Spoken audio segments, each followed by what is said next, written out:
God, we just thank you. We thank you for this day, God. We thank you, God, for it's all good, God, to wake us up. We thank you, God, for this occasion, God. Bless those, Father, that put this together, God. Bless this place, Father, that is open for us, God. And let this service, God, be all about you, Father. For those that are here, Father, represent you and do the things that you have called them to do, God. So we honor you with everything that we have.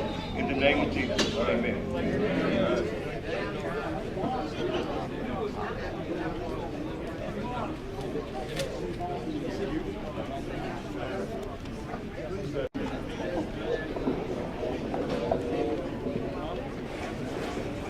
My bad.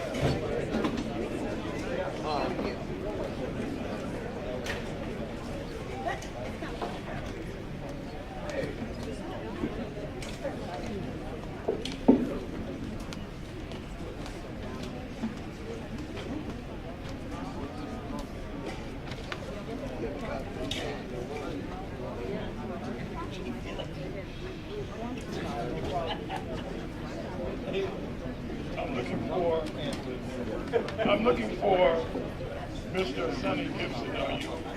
Here he is.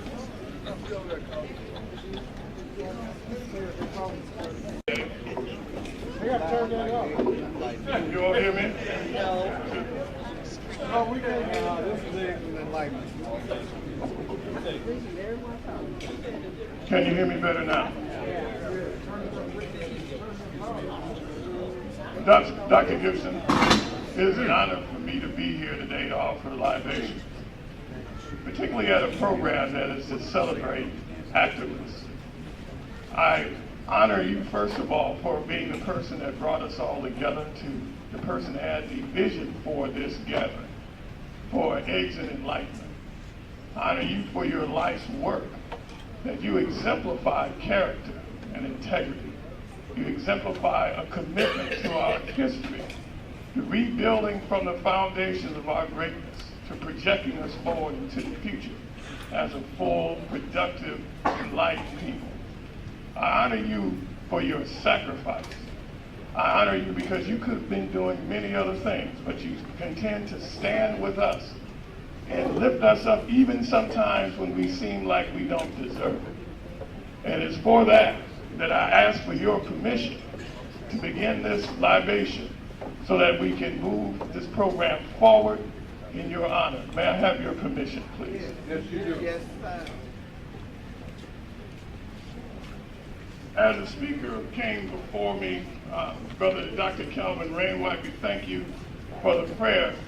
I'm going to offer libations, which is in our tradition as a people, African people, where we always use water as a way of remembrance, because we say water has no enemy. And so if you would allow me, I'm going to open the way and do the libation for our people. Ibashe.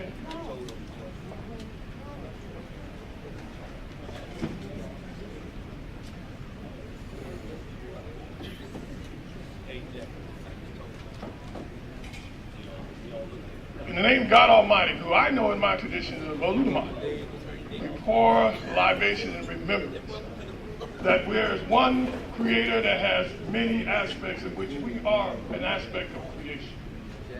We pour libations in honor of the Almighty, Spirit who is among us, strength that lifts us up. We pour libations that we remember the great people we are. In God's name, we say Ashe. In remembrance of all those who come before us, those who from the great Nile Valley, those who are from Kemet, looked upon the stars, looked at the arrangement of the heavens and created the world's first calendar. Those who looked upon the Nile and saw that its inundation created life along its inner banks, and saw that as a way to create farming, developing animal husbandry, move that science and technology into the first people who did eye surgery, brain surgery, use that information for tracking the land and created what is called geometry. Use that knowledge to build temples that would lift up from the sands up into the heavens, that would measure the celestial movement of the bodies, and they call it astronomy. We stand here because we are their direct descendants. We stand on their shoulders and we embrace their greatness. And we ask their spirit be with us as we remember those who have made sacrifices and who have made commitments and given up their lives and time for our people to be free and liberated. We say Ashe. In honor of all those who moved from that part of the great continent of Africa and people out into the rest of the world, in honor of all those who sailed from Africa to the New World and engaged the indigenous population here and left us statues from the Olmecs to let us know that they were here, 800 BC. They left the pyramids in Mexico to let us know that they were here. To all of those who came and did not destroy, did not take anything that they were not willing to pay for, and who engaged people in right human relationships. I'm talking about your African ancestors who came before the time of Columbus. We call their spirit and we honor them today. And if you agree, you say Ashe. Ashe.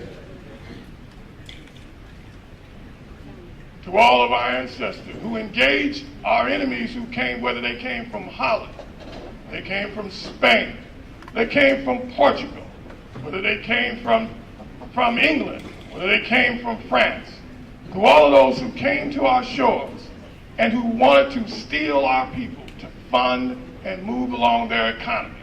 They called it the Atlantic slave trade. It was war. To all the ancestors who fought along those shores to prevent ourselves from being brought here. To all those who fought along the ships to prevent ourselves from being stolen here. To all those who jumped overboard so that their spirit would return back to the motherland. To all of those who had to endure the Middle Passage. To all of those who are laid down at the bottom now of the world's largest graveyard that they call the Atlantic Ocean. To those spirit of those ancestors who refused to be enslaved, who refused to be taken, who refused to have their civilization destroyed, who saw themselves being better off having gone on to join the other ancestors before them than to be trapped in the bowels of the slave ship before libation. We say Ashe. This is to lift up those who have made sacrifices before us. We cannot do that without remembering the history of those who came before us and made those sacrifices.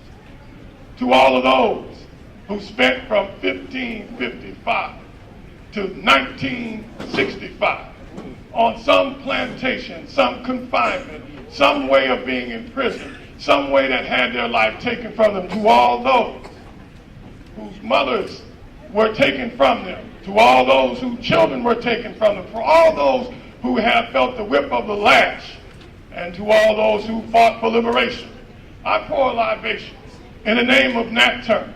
I pour libations in the name of Denmark Vesey. I pour libations in the name of Harriet Tubman.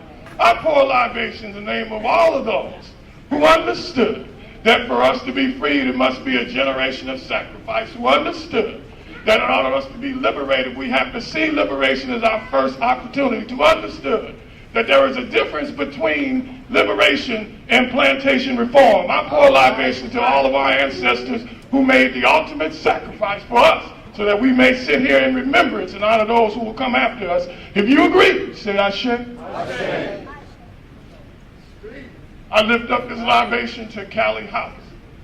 Callie House, who in 1889 decided that those who were freed from enslavement, who had spent their lives on plantations, who were put out in the streets of America, given no pension, given no money for their sacrifice, who wandered the streets of the South.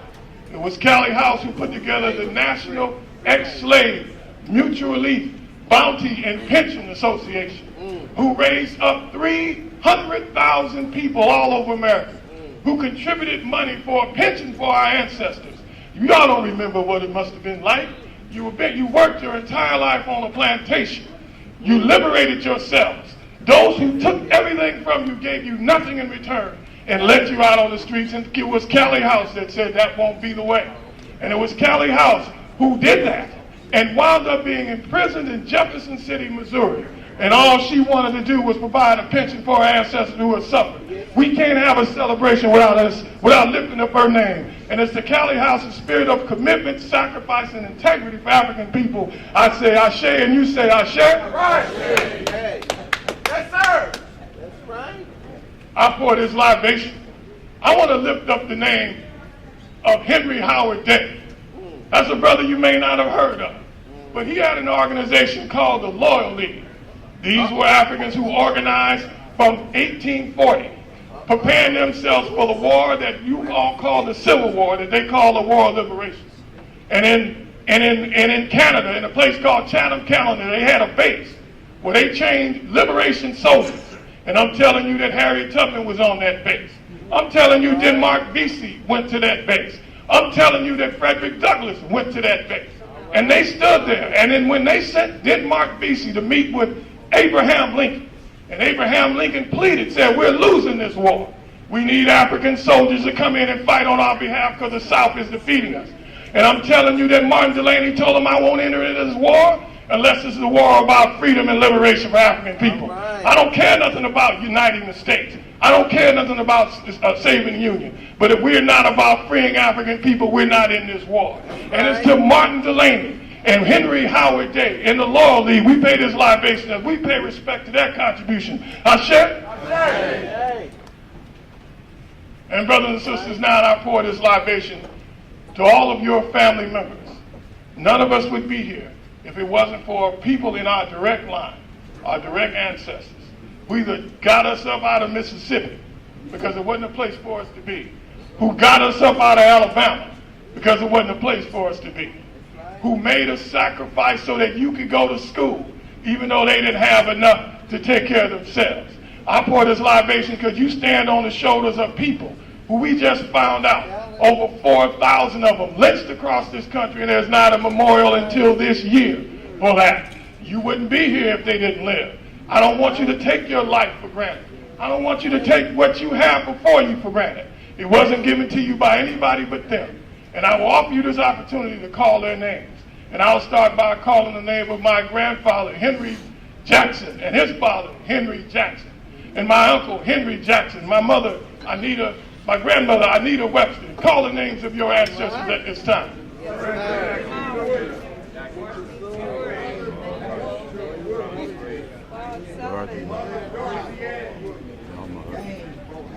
Ashe.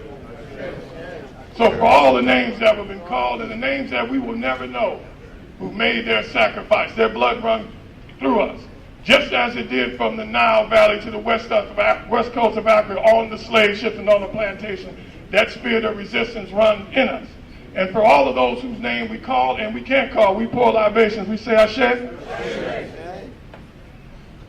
And in conclusion, brothers and sisters, we are not yet free. As long as we are imprisoned in America in mass incarceration, we are not yet free. As long as our men and women can be shot down on the streets by police in public and millions and watch, and we still get no verdict of justice, we are not free. As long as we stand on the bottom of everything that's good and on the top of everything that's bad in America, we are not free.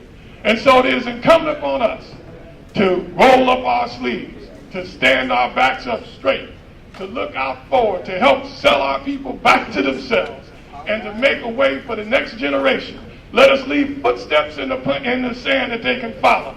Let us be a North Star that they can guide the way. And may in the future people pour libations to your name. And for those future generations, for the responsibilities we have, we say Ashe. Ashe. Ashe.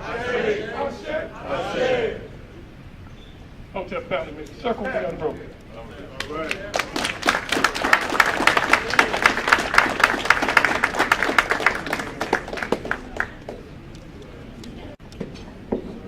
Good morning, good morning, good morning. Wonderful occasion. I would like to recognize some of the people that are here. My brother, Dr. Bill Grace.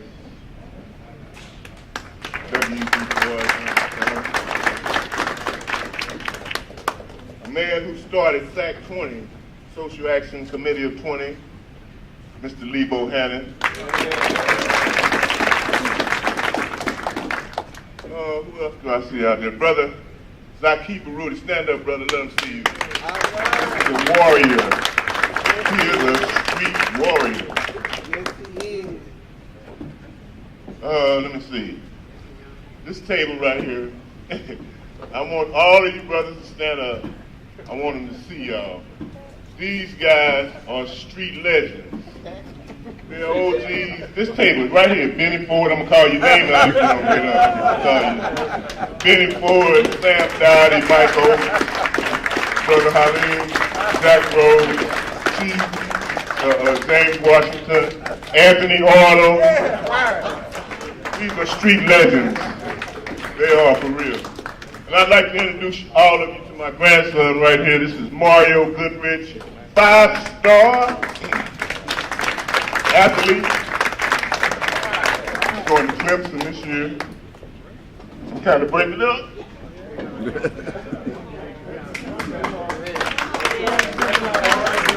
Now I'm going to hear you.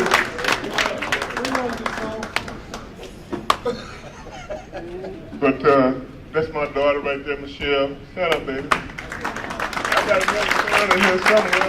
Where is it? Hakeem. Where's that? Oh, there he is. Stand up, son. He graduates this year, electrical engineer. That's my son. I'm very proud of him. Thank you.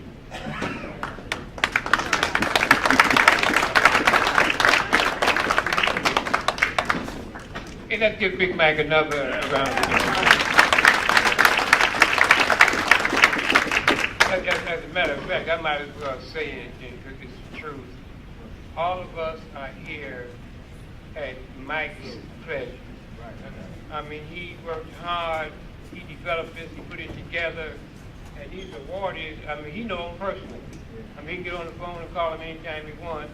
So again, I want to thank Mike for such a wonderful display of knowledge and concern to bring us together in unity today.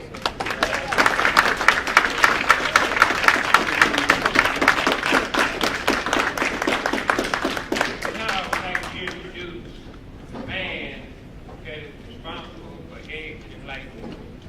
He has been doing this work in the community for the last 15 or 16 years. This man is truly a legend, an activist, a historian, and a friend to the community. He has labored hard. And so we want to do this in his honor as well. He's going to give us some remarks about AIDS and Enlightenment and whatever else comes up planned. So now I'd like to bring here Sonny Gibson, Dr. Sonny Gibson.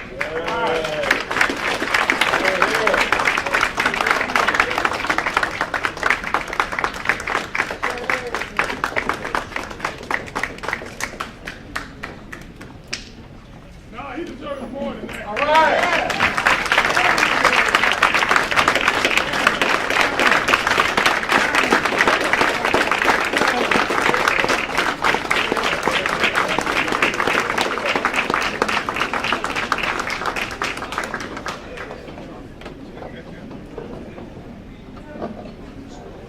Okay, good morning. Morning.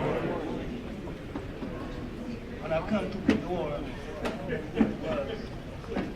now first of all, let me say this. Somebody got my pen. Somebody got my pen. It's got a light on it.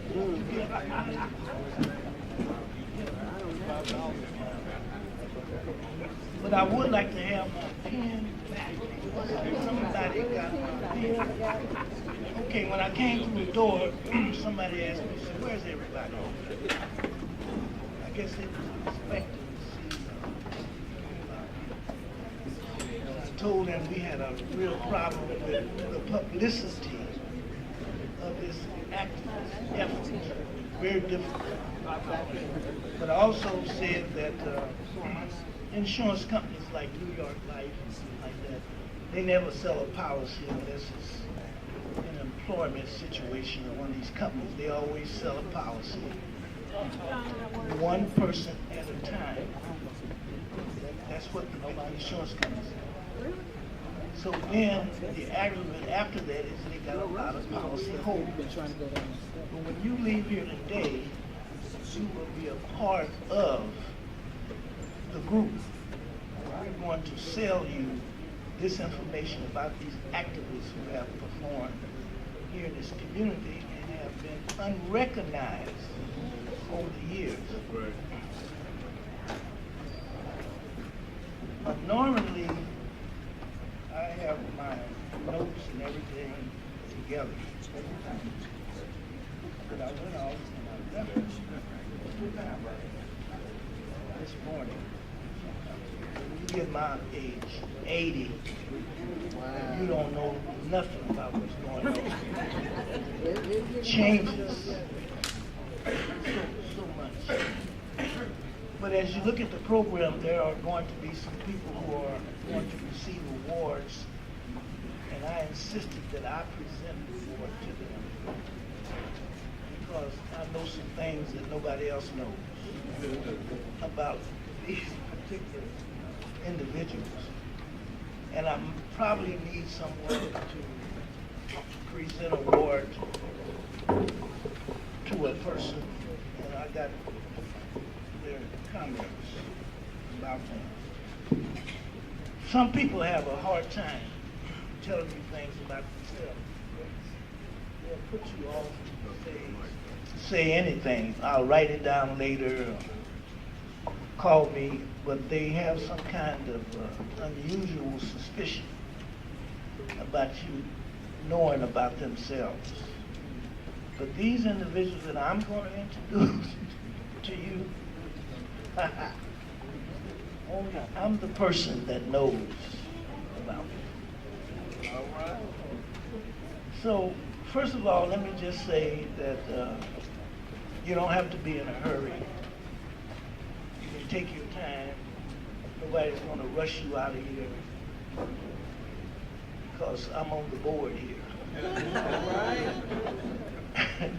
A lot of people go to a lot of activities and they want to take a broom and rush them out. Yes, they do. But not today. But I want to tell you a little bit about, because God Jr. right here wants me to say something about Eggs and Enlightenment, how we formulated this radical group. And some people claim to have helped organize it. And when I said to them that I was not going to mention their name, they said, "We're not coming." Come. Because I know the 5 or 6 people who organized Eggs and Enlightenment. They didn't want no rules, no Robert's Rules of Order. They didn't want no secretary to take no minutes about what people said. And so we have endured for, what, about 14 years? 15. So the founding members are Archie Williams, Ronald Hammond, Cesar Verser, Saladin Mazala, Cleo Ashford, he passed away, and myself. We organized it at McDonald's. We have a platform where people who cannot express themselves in other settings can come to Eggs and Enlightenment and jump up and tell you everything they know nothing about. And so we have endured for 14, somebody said 15 years. So this activist activity started with, stand up with this tie and shirt that ain't no tie and shirt. Okay, Ron, you're looking good. You're looking good,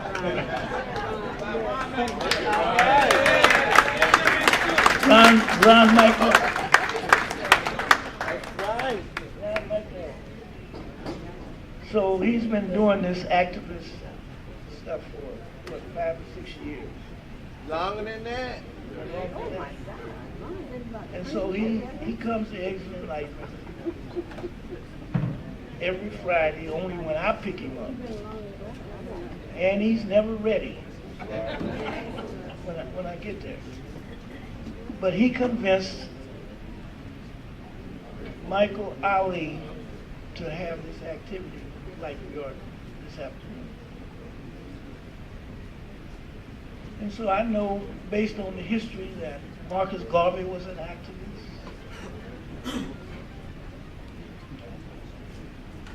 Martin Luther King Jr.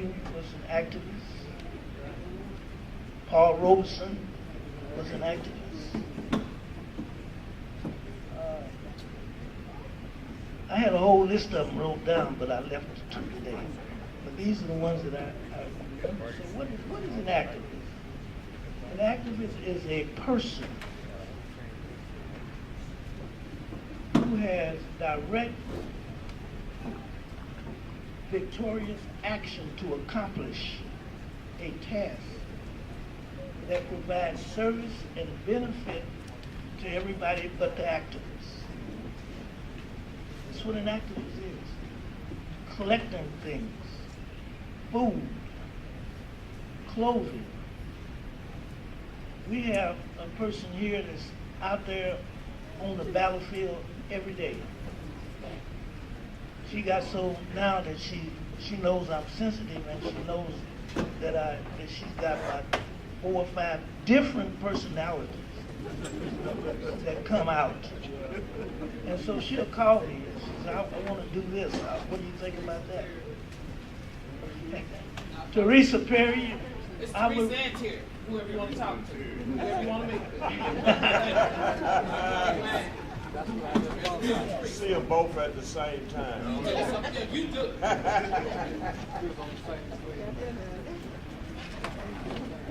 So it's kind of hard, really, to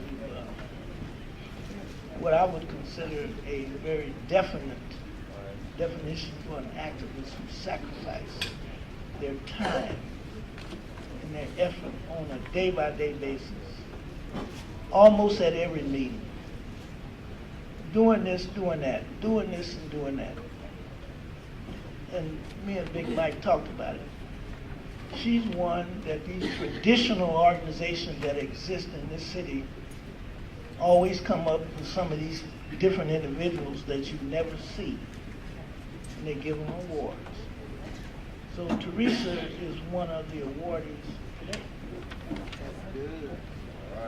And I want to ask you to be kind to them when they receive their award. So you can see that I'm stumbling right now because my notes that I had, I went off and left them. Now the program is going to be changed slightly. And I want you to be patient when these people come up, because you got this here. Oh yeah, this is the thinking man. This thinking man. The thinking man. He changed it to a thinking brother. And so when I looked at it, when he gave it to me, I put this rag on his head. Natural. Because the original thinking man did not have a natural. And something else is here. Yeah, he wanted me to put some alligator shoes on. But then we have some people that's in the room said, you're not going to do this. You're not going to put this on there. I said, well, I tell you what. Tell Big Mike. Tell Big Mike it's not going to go on this here announcement and see what your problems will be. So we're gonna move along, and I appreciate you coming out. I didn't say the word welcome, which is a pronominal adjective. You know, glad to see you here, taking the time to come out. And, have this kind of, how do I say this kind of get-together, celebration this afternoon. Then I want to encourage you to utilize this center. This center is one of the best kept secrets that I know of, and it's available, and it's open 5 days a week, closed on Saturdays and Sundays. This is a cultural center. This is not a center where you have family reunions and different kinds of dancing activity. And we had a minister want to come and open up a church here, and they were scared to tell him that you couldn't do it. Every time they get scared, they give me that task.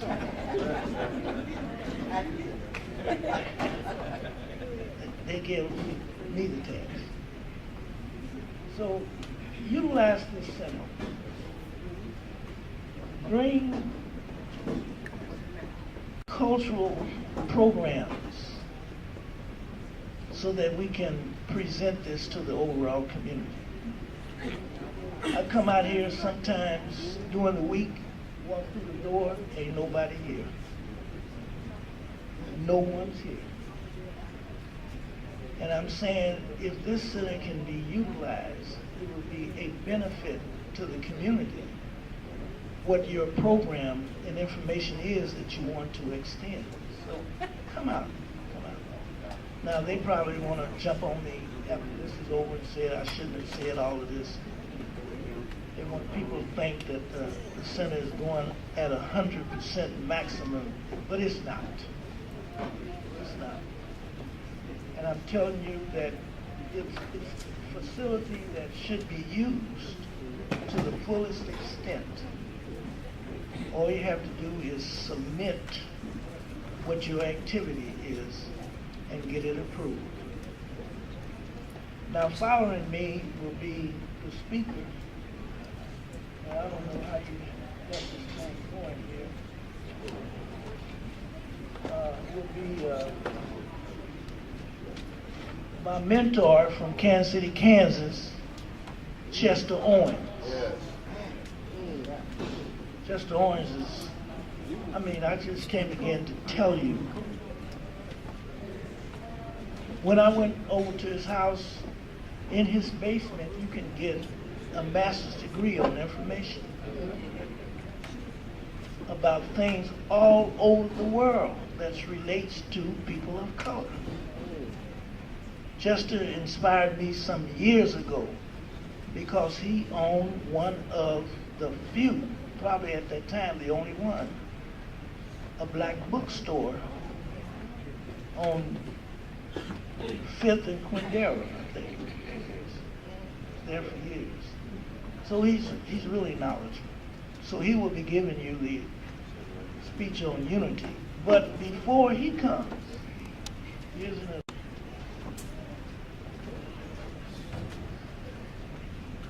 Let me think before we go. 5 years ago, let me get started. Before I even start, I just want to do this before he leaves. In 2009, Sonny was given the Man of the Year award for the Kansas City chapter of NAACP. Right. Really, y'all want to see a man sitting in the audience and not even knowing it was going to happen. I went there to take pictures. And when I found out Sonny was getting the award, I was puffed out in my chest. Yeah. Not because of the NAACP. I'm a card-carrying member of the NAACP because Bernard Powell asked every member of SAC 20 to join the NAACP to be supportive. But when I saw Sonny, I know when they give him the award, they have to be getting down to where they really need somebody. I took these photographs, and I have been getting them to Sonny ever since. And I thought this would be the ideal occasion that I might get them to him because I want to remember him as the Man of the Year getting the award.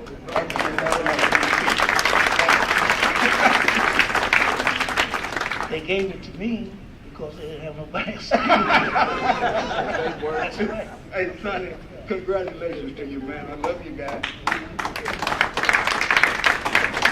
Y'all would just bear with me for a minute on this right or black that Sonny just done. And I know that I was not on there, but when you asked, how can I say no? I want to talk about three things real fast. And those three things are, I got them down, changes since 1968. I don't know, many of us don't look at that as some personal time. But 1968 was a very pivotal time in the communities around America, not just in Kansas City, but definitely in Kansas City. And then SAC 20, a couple of words about that. And then in my little 3 minutes, I want to talk about dead babies. Uh-oh, everybody heart dropped. So we're going to talk about dead babies? When we find ourselves trophied and trophying other people in our community. When I say trophy, I'm talking about we find ourselves walking around puffed up and proud because of all of the excellent work that we feel like we're doing. And we put somebody's name on an award or on the wall or on a fountain and uplift it. And we trophy is what I say is a trophy. When we find ourselves doing that, a lot of times we miss the pivotal changes that happen right before our very eyes. In 1968, there were no 18-year-olds able to vote. In 1968, there was no crack we had to fight to keep our children away from. In 1968, there were no young state representatives, or no young reporters, or no young councilmen. 1968, I saw Mike's grandson, and I said to him that I'd be saying something about him. We did not, before 1968, have anybody to look and believe that young people had good ideas and had good thoughts. What happened, it was a pivotal time. SAC 20, I would say to you, was the organization that started under the premise that young people needed to have a say-so, because if we did not look through their eyes, we would not be able to see what is going on in the future. There was a 7-point plan that SAC 20 had for keeping the community functioning. Number one, visit your child's school every single time you can. Visit your child's school. Plant some flowers in your yard or something. Don't look at the ghetto as someplace where you can't have flowers and trees in your yard. Pick up a piece of paper. You ain't got to go on anybody else's block. You can go right on your own block. Pick up a piece of paper every now and then. Look around and touch up the trim. Anything you can on your house. A little bit of paint or something won't hurt none. Even though your house, you can't afford to get the gutter fixed, we can still paint it up a little bit and make it look good. Watch for your neighbors. Sometimes we feel like if we watch and we see somebody going in our neighbor's back door and we say something, somebody's going to be on our ass and call us a snitch or whatever the case might be. But if you don't watch for your neighbor, ain't nobody going to watch for you. Register to vote. Tell your friends to register to vote. If we did not have the ability to vote, there would be many things that we would also miss. And try and make sure and keep your family strong. My son will be coming home from the penitentiary after 15 years. Maybe nobody else's family. Y'all don't know people that's in the penitentiary, been to the penitentiary. God done blessed me not to go. But we know that we have done things that could have put us there, and we can't hide that. When these young men find themselves coming back from the penitentiary with nowhere to go and nobody to support them, we have to look at how can we help out. Finally, and thank you for sharing with me, dead babies. When we find ourselves, and it's another child that's not seeing school the next day, and we don't know who, how, or why, but we know everything else. We know everybody. We know everything that happens. Let us not find another dead baby and we don't find some way to look for it and find an answer. Let me say thank you to all. Thanks to Sonny. You guys at Eggs of Enlightenment, I know sometimes people don't give you the props that they say they're supposed to, but I'm telling you, do not stop. Keep doing what you're doing. We love you. We respect you. We always want to look up to what is going on that's making our lives go. God bless each and every one of you. All right.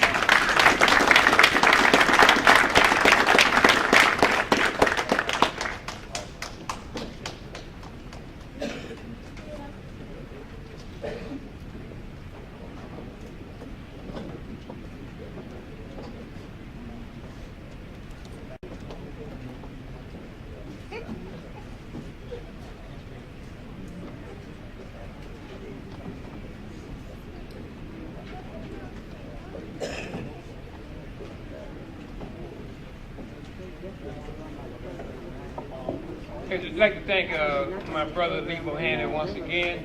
Let's give him another round of applause.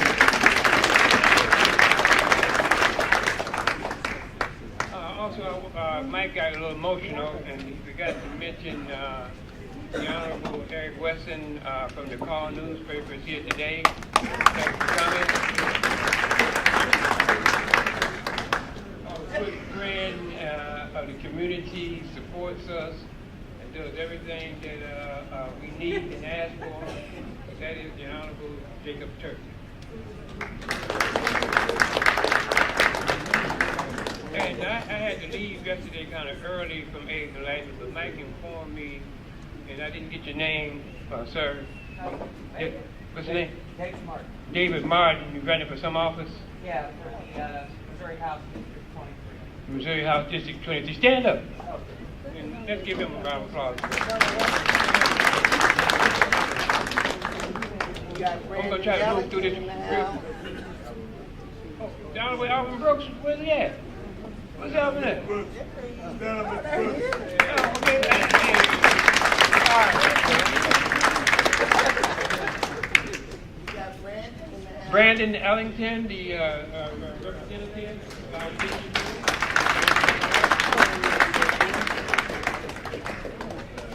If we missed anyone, we'll get to you shortly. Okay. Yes, ma'am. So before we bring up guest speakers and awards, we want to give out a few awards, and they're all right with you. Okay. So we'll have Mike come up and present some awards, and then we'll have our guest speaker, Chuck Owens, come up and give us.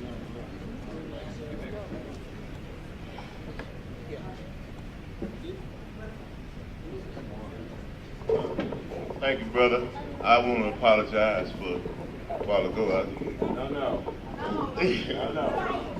John Mo. Okay, we're going to get Mean Evelyn. Mean Evelyn. Y'all don't know about Mean Evelyn. She ain't never missed a meeting in her life. Really? She's the meeting queen. Anything you want to know about Kansas City that's going on in this town, you have to ask Mean Evelyn. All right. That's my sister, my treasurer. Bless her heart, she worked hard with me on this, and we got it done, sister. We got it done. So you come on up and get your award. Evelyn Taylor. Evelyn Taylor.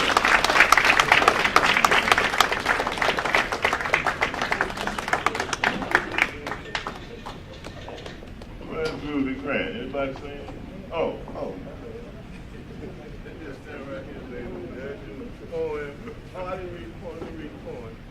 Let me read the poem right quick. I write poems. I know some of y'all don't know that, but I do. This poem I wrote for the street soldiers, the fighters out here, those who are doing the hard footwork. It's called the American African Son. When you speak of the honorable street soldier, it's his mold that should be cast. His gallant and courageous fighting will live forever in America's past. He thinks nothing of his call to fight. His heart shows no fear. Anytime America is threatened, he is first to volunteer. Men like Crispus Attucks, who was born an American slave, but was first to die in the Revolution because America's taxes had not been paid. All black men are heroes that live in America today. They are physically and mentally attacked, not treated as men, but prey. Men like Martin Luther, who had a wonderful dream, but died on the balcony of Lorraine's Hotel because war was not his thing. The black man's God is with him wherever he goes to fight. He knows the devil who rules this world will never make things right. All black men, if given a chance to do what God would will, would march by the millions into burning hell like they did up San Juan Hill. Men like Marcus Garvey, who said, "Look for me in a whirlwind, even if I stand alone. I will be your faithful leader. Africa is our true home." The Buffalo Soldiers were fearless. The natives gave them their name. They couldn't understand how we fight so hard and live in so much pain. This black man has been mistreated, will go to war every day and pray for those who have abused him and fight for their freedom anyway. Men like Haitian Joe Savory, who raised a black battalion for Andrew Jackson to see. He was promoted from captain to major, the first black man in American history. Eleanor Roosevelt demanded their protection whenever she had to fly. The Tuskegee Airmen flew hard and fast, and they never lost a battle as why. We have done so much with so little while asleep, I cannot deny. But now we can do anything with nothing, was Malcolm X's battle cry. We must give honor to the black activist who never gives in to defeat. Hail to these unsung heroes who live in prisons and die in the streets. When all great wars are over and the eagle of freedom flies in the sky, love will live in the land of liberty, and the civil activists will be the reason why. Anyone can talk about their heroes and the deeds of valor they have done, but there's no man more worthy of praise than the African American son. Right.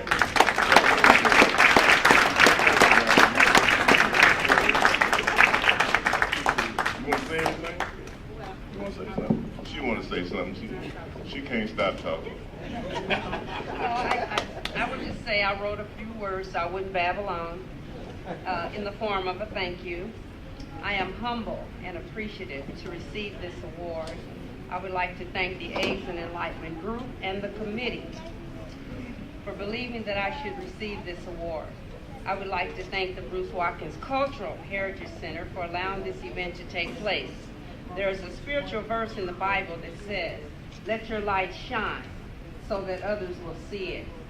I will continue to work in my community and across the country if necessary to bring enlightenment to the issues that plague my people.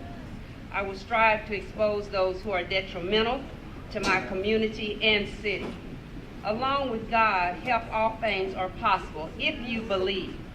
I would like to thank my family and friends for coming out and supporting me today, even those who came from out of town.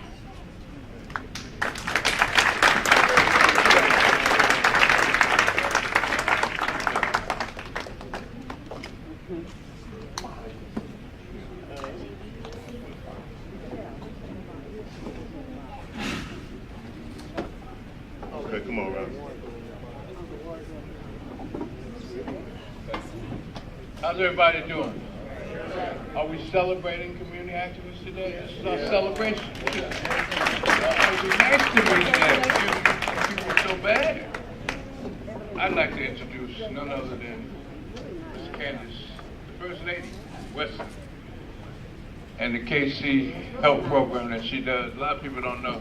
And she got an event coming up where she's bringing that guy here. You know the guy with no neck? Martin, what's his name? You know what I'm talking about? He used to do the news TV thing. He's going to be a guest. Cleveland's going to be a guest. She's coming up. But here, let's the First Lady tell you.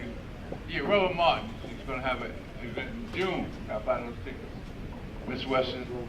Thank you. Beautiful award. Let's say a little stuff about it.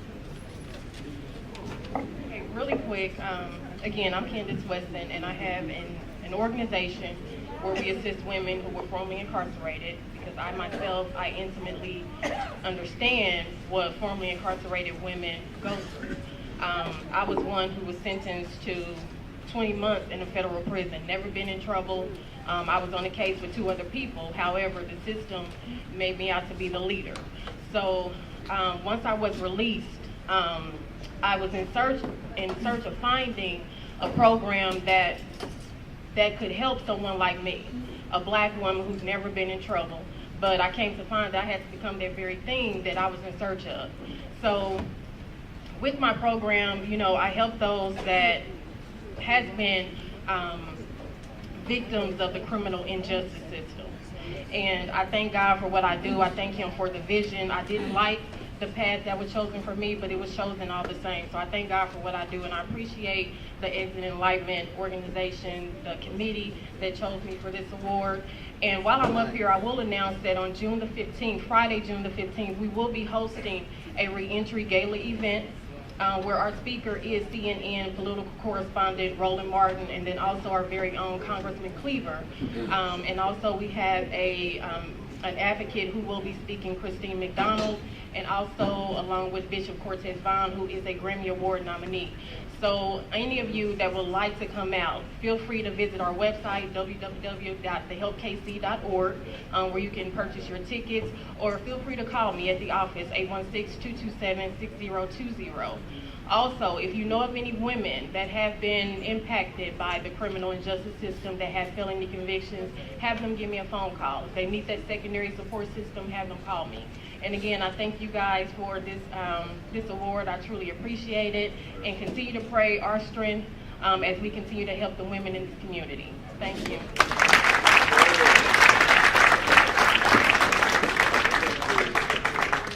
We'd like to have the still cameraman available after every award so they can get a picture with Mike.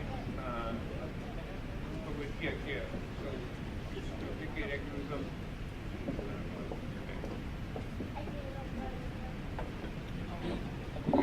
Rosalind Temple wasn't able to be here. She's the president of Mothers in Charge, and she's just a wonderful person. She goes out to every homicide, and she stands in front of those families, and she grieves with those families, and I just think she deserves an award. And this is Latrice. Latrice will be accepting the award for Rosalind Temple. Good morning. I would like to speak on behalf of Rosalind Temple. She wrote a little letter for me to read. She said, "Dear friends, I would like to thank the Exit Enlightenment Social Forum for honoring me the humanitarian award. I'm sorry I'm unable to be here today. I'm out of town. After losing a child in homicide, it has been the answer to my prayer. God was able to dedicate my life to serving my community. If there's anything I can ever do, please reach out to me. Sincerely, Rosalind Temple, founder and executive director of KC Mothers in Charge." Thank you so much.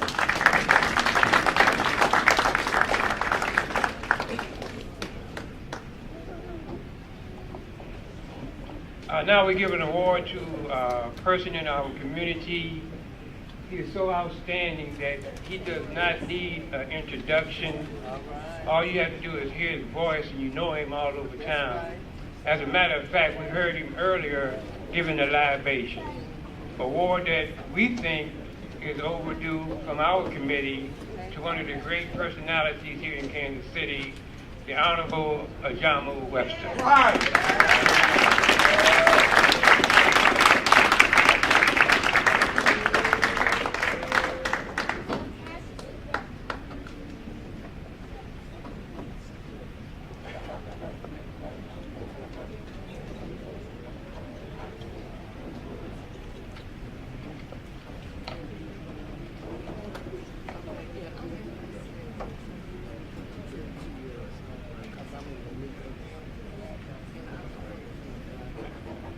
We want you to take a look at these awards as well. A lot of thought and a lot of money went into this.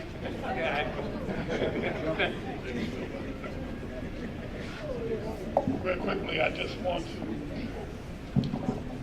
accept this award on behalf of my organization, the National Black United Front.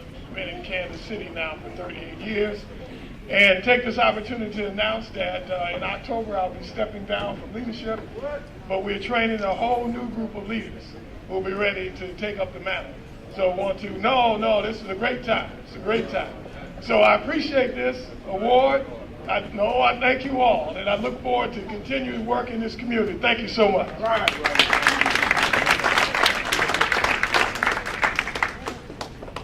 And now, Sonny Gibson, we want to give an award to Nate Nelson, who's assistant in that. Thank you.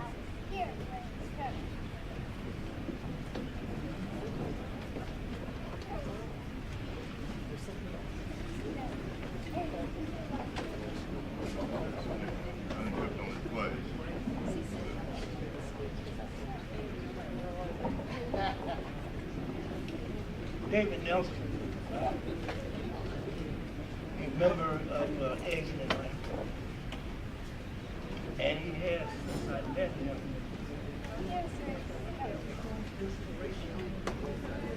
I think about.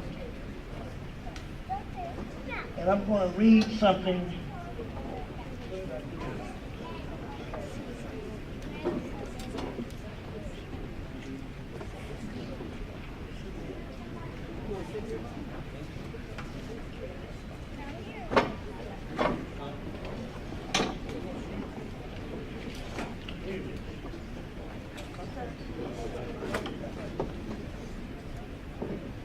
Dr. Nelson is a true inspiration when it comes to words and books and things like that. And I try to attend his meeting, Vital Conversations, as often as I can. I don't miss too many of them. Almost perfect. Well, this is what he said. He said, reading is magic and a mysterious activity that feeds the mind, transports the imagination, soothes the soul, and expands life. It is most often done in solitude, yet connects us to so many others, both near and far from us. Many readers enjoy the opportunity to share their reading discoveries, to expand from the sharing of others. Reading is an important aspect of our common humanness. And I tell him all the time, every time I get a chance, I mention that reading is magic. And David is a true person to me as an individual. He comes to Eggs and Enlightenment when he first started coming. They said he ain't coming back. Now I can understand that because we carry on terrible. We carry on terrible at the meetings. But he's been coming. And it is a true pleasure for me to give you this award.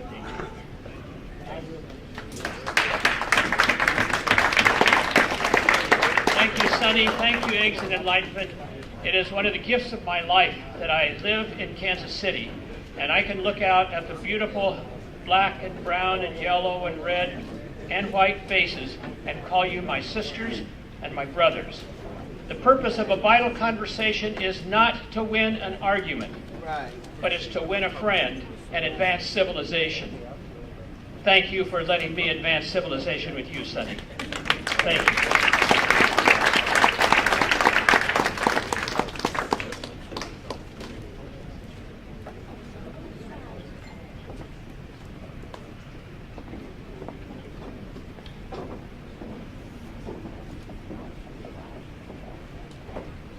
Now we would like to recognize one of our sports figures. He's a coach, and he coaches our children. And the more that I see him the more respect I have for him. He's a great brother in our community, Reverend Calvin Wainwright.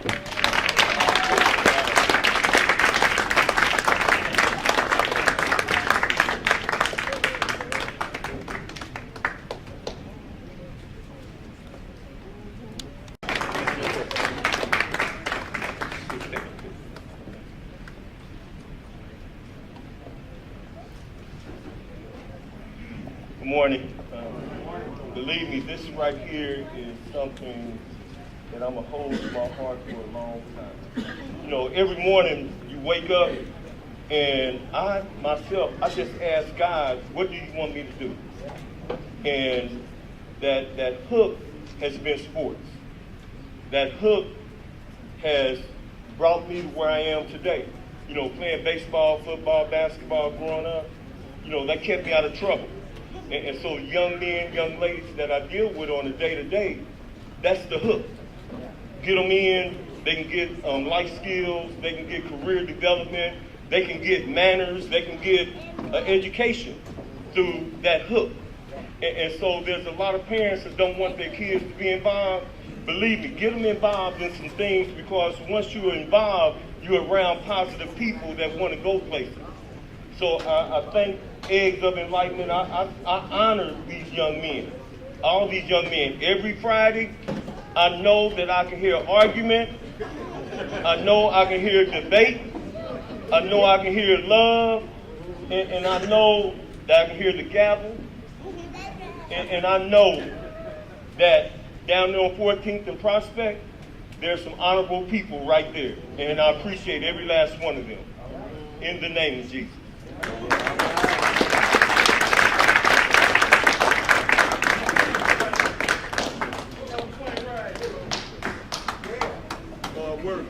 Okay, I'm going to introduce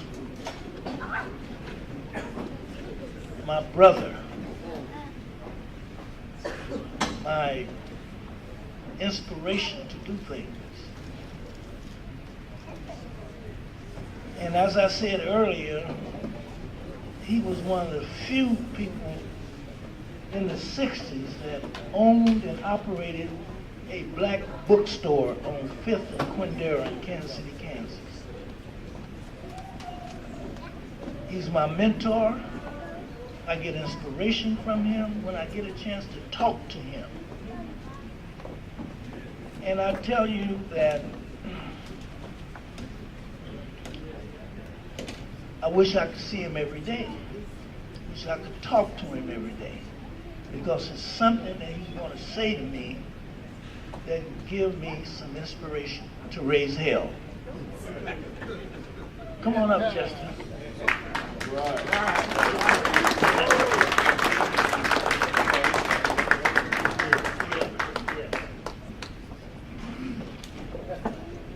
Thank you, Sonny. No, it's a two-way thing. Sonny keeps me on target, and he's an inspiration to me. Even though I don't see him as often as I would like to, he gives me inspiration. You know, now, Sonny said, I'd like you to appear on the program. I said, Sonny, how long would you want me to talk? And he said, as long as you want to. Well, I know better than that. You know, thank you, son. But I'm not going to do that. And I know it's been a long day, and it's going to be even longer, so I will try to do the best that I can. First, I'm glad that you invited someone from Kansas City, Kansas. And every day I have a heavy heart. I heard my friend Nebo speak about babies dying. Many of you all may know, may not know, Wyandotte County in the state of Kansas has the highest black infant mortality rate in America.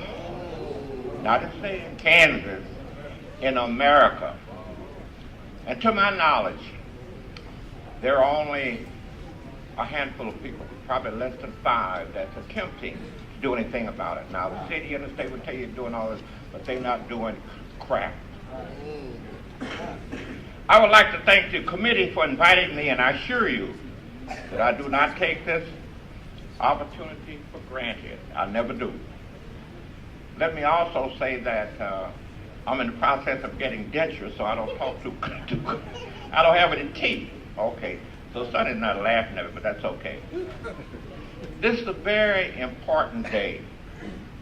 Activist Appreciation Day, honoring those who contributing their effort, time, and resources to make the area in which they live a better place without expecting anything in return. You know, as I look around now, I'm always the oldest person wherever I go. Oldest. Somebody's back there. Now, I'm older than you. Socrates stated that to be ignorant of history is to always remain a child. You probably learned that from somebody from Kemet or ancient Egypt, but nevertheless he said it. I always like to define things for myself. I've always done it, even going back to the 50s and 60s. One of my favorite quotes is, he or she who defines rules. We allow people to define things for us, and it's totally out of control now as far as I'm concerned. One of the definitions of community, since we're talking about community and unity, and I always go look and see what Webster says, and sometimes I agree with him and sometimes I don't. But he states that a community is a group of people living in the same place or having a particular characteristic in common, a feeling of fellowship with others, or feeling or sharing a common attitude, interest, or goal. Is this the community in which you live? Using that definition. Is this the community? The word unity, according to Webster, being together or at one time with someone or something. Dr. Martin Luther King Jr. states that there is an amazing power in unity. Where there is true unity, every effort to disunite serves to strengthen the unity. How do you square with the definition of those two things, community and unity? I have been saying, at least for the past 15 years, that I no longer live in a community based on those two definitions. I live in what I live in an area. I would like to live in a community again. I would like to live in a community again. I work toward that goal every day. This is, I'm sure, that everybody in this room does. But I no longer live in a community. So, as far as I'm concerned, we need to quit calling it a community. That's my opinion, and for those who know me, I've always said weird things. Okay. Unity, in my opinion, there is very little unity in too many of our areas. Not because we do not work toward it, but because we do not really know each other, or we allow others to speak for us. Community and unity. There is a great urgency of now to bring these two assets together. I would like to say people and institutions like to try and define us, and certainly all my life people have tried to define me. But I understand very clearly that he who defines rules. I often say when people try to define me and they call me, why is it necessary for you to try to define me? But if you must try and define me, I'll accept one term. That's human. I am a human. That's Hueman. I accept no other definition. I look at the definitions that are being used now. Just think, when did the term inner city start being used? It wasn't used in the 50s. It wasn't used in the 60s. They used the term ghetto. Why did they quit and start using the term inner city and urban core? Many of you younger people who live in here, you've never heard any term but that. Take some time and shut down the cell phone and shut down the TV and just spend some time thinking, why did they start using the term inner city? When they used to allow me to be on panels, I would always say a term outer city. And I used to offend people, but I don't do that anymore because I don't get the opportunity to speak very often. I tell people, they say, do you live in the inner city? I said, no. Well, your house? I said, where do you live? I said, I live in the exploited area. I'm exploited by everybody. I live in the exploited area. So let's start using the term exploited area and they'll shut that inner city crap down. How do we have unity in our community? I have 10 suggestions. And most of them don't even cost anything. Number one, first know who you are. Know who you are. Our history did not begin in 1619. We must know something about African history, going back to Kemet. Thank you, Dr. Webster. Thank you for all that you do. We must know particularly about Kemet and about ancient Egypt. Do not continue to use the same tactics that were used in the 1950s and 1960s, even though they were good and they accomplished a lot. The exploiters know how to handle these tactics now. There is a saying that if you continue to do the same things that you've always done, you will always get what you've always got. We keep using the same tactics over and over. Number three, define for yourself who the scholars, they term it throughout now. You can't talk about nothing unless you're a scholar, but define who the scholars are when writing or presenting our history.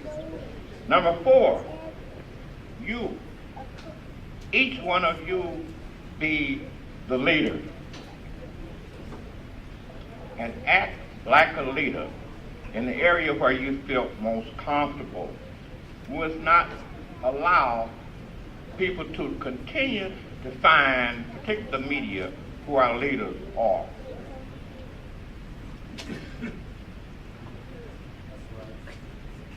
Get to really know each other. In my opinion, this can be done by regularly communicating with each other, not by social media now. Technology is great, so I'm not putting down technology. But we need to meet and talk to each other. Probably 50% of what I learned growing up, part in Arkansas, where I came from, originated from, I learned in the barbershop. Listen to old men, and they didn't even allow you to talk.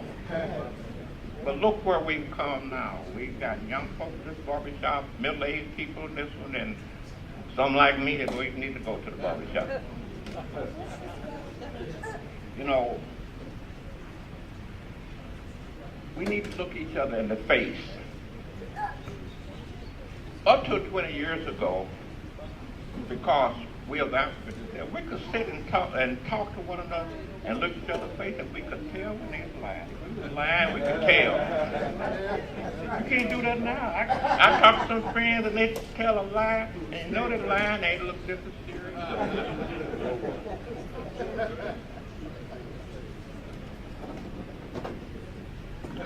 We must get rid of the two biggest lies in our community.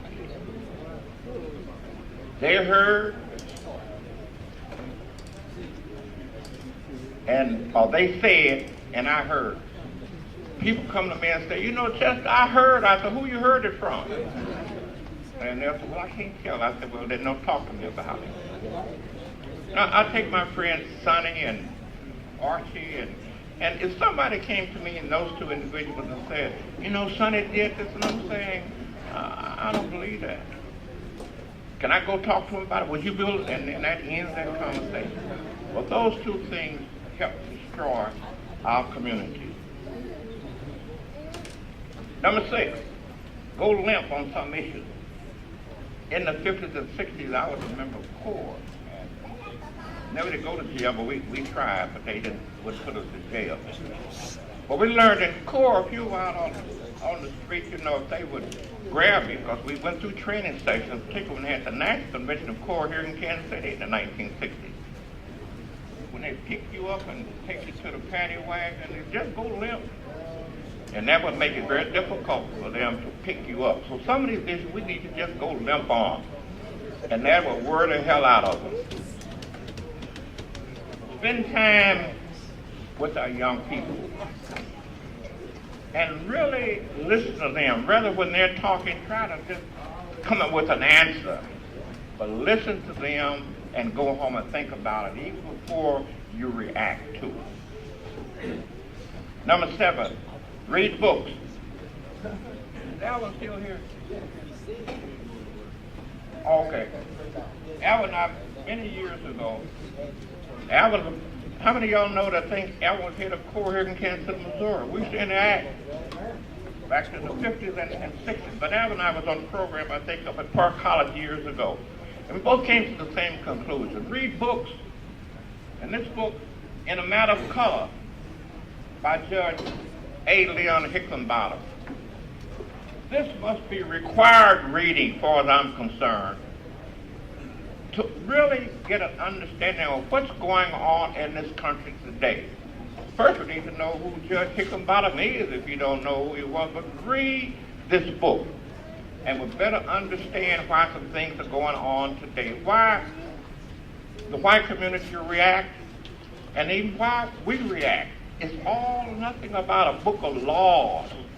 The laws are so ingrained until it carry on, until we still carry it on. But please read this book. The other book I would suggest that you read is, you don't have to read all of it, Where We Go From Here, by Dr. King, Chaos or Community. You don't need to read it. As a matter of fact, you only read 30 pages of it, chapter 6, talking about unity. Number 9, that was number 8. Number 9,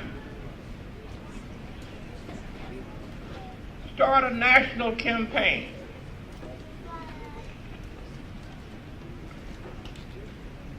To get a maybe a multi-billion-dollar grant from the federal government to study white people.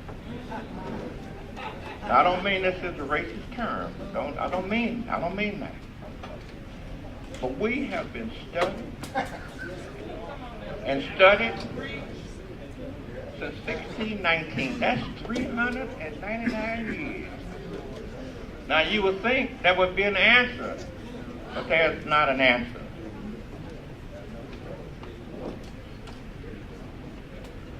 The Carnegie Foundation in the 1930s funded a study, An American Dilemma, by a Swedish economist and sociologist, Gunnar Myrdal. The book has 1,483 pages in it. Dr. Myrdal at that time was considered the leading sociologist in the world. They hired him to look at it objectively. So my question is, what has happened? That's just one of the many studies. Nothing has happened. So the American Dilemma, as far as I'm concerned, has turned into an American nightmare. Also, we talked to the federal government, they want to do, let's maybe try the Carnegie Foundation, say you gave him $1 million back during the 1930s, give us a grant so we can do the study. Now, that's not racist. When you look at the studies that has been done, in my opinion, the only study that's been done about African American by a person who knew what they was doing and got the real study was W.B. Du Bois.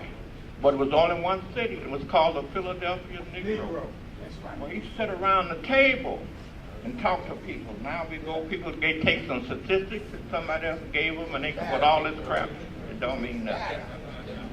As far as I'm concerned, that's my opinion. And number 10, and the last one, is merely a quote by Ida B. Wells. To let the Afro-American depend on no party, but on himself or herself for his salvation.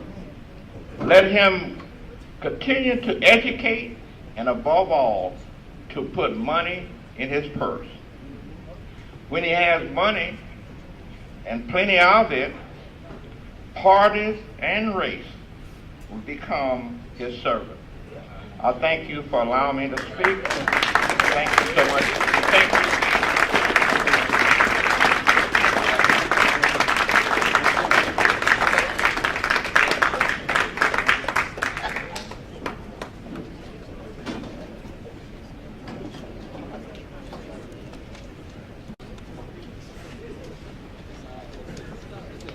How is everyone?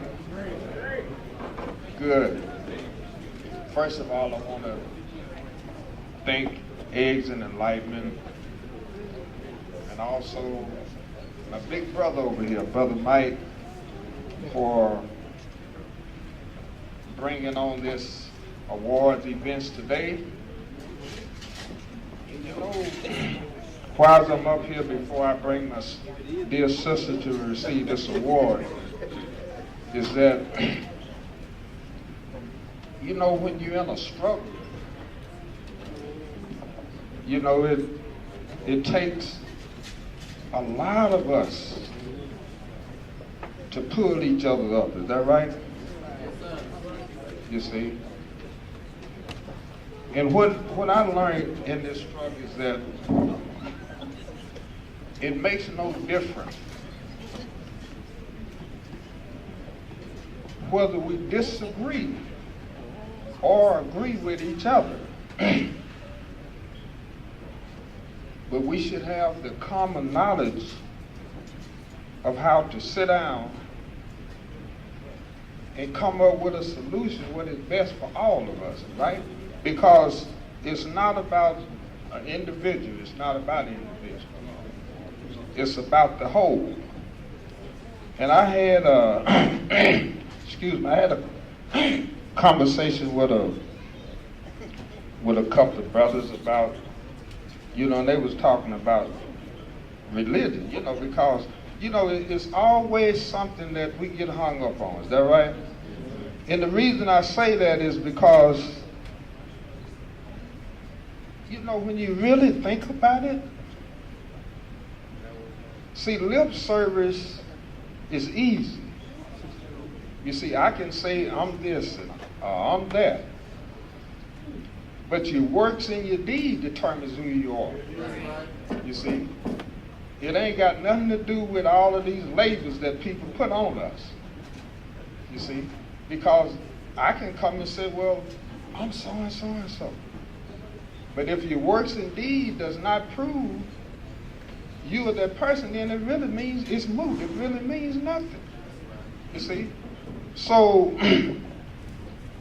I want to mention that this particular sister is the chairperson of the Kansas City Local Organizing Committee.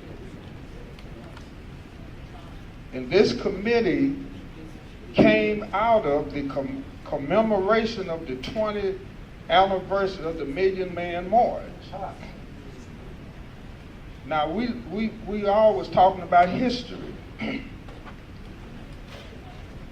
In my judgment, you know, I've been around a few years too. And in my judgment, one of the greatest achievements in this country that I know of was the 1995 Million Man March. And I would tell you, brothers and sisters, especially some of you younger ones, you know, the first thing that I seen after the Million Man March, it was the headline of our newspaper. And what was on the headline was a glimpse of heaven. And let me tell you what I mean by that. When we was on the mall that day, and there was over 2.5 million black men. 2.5 million. We had a group from Kansas City, and that group from Kansas City, it was a brother that was selling little pens, you know, because you know, everything you sold, you had 2.5 million people there to buy it. I mean, and he was selling these little pens, and he had $500 or $600 in his pouch. And he left it on the ground, and we walked all over the mall. And when we came back, everything was still there. There was no trash left on the mall. I mean, think about that. 2.5 million black men, there was no trash. No trash. You see? Brother, step on your feet. Oh man, I'm sorry. Oh man, don't worry about it. You see? So what I'm saying to all of us is that we are made up in two different aspects of life. One is physical and one is spiritual.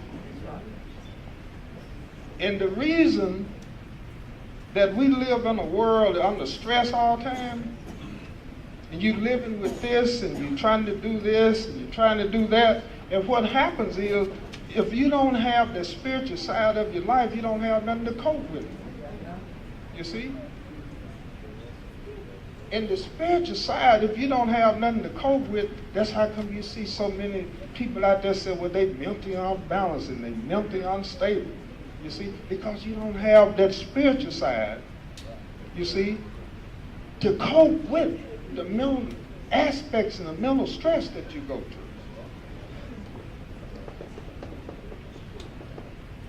So let me cut this off and read some of the things that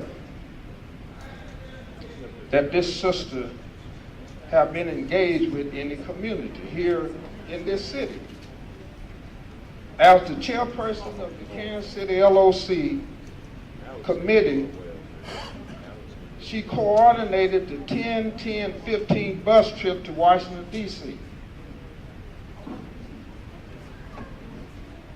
She also have been through the neighborhood with cleanup groups throughout the urban core, feeding the homeless with projects neighborly needs. She has partners with other organizations such as the LC, and worked on topics such as the minimum wage and the police killing of Ryan Stokes, as well as NBUF, and being heavily involved in the Buy Black campaign.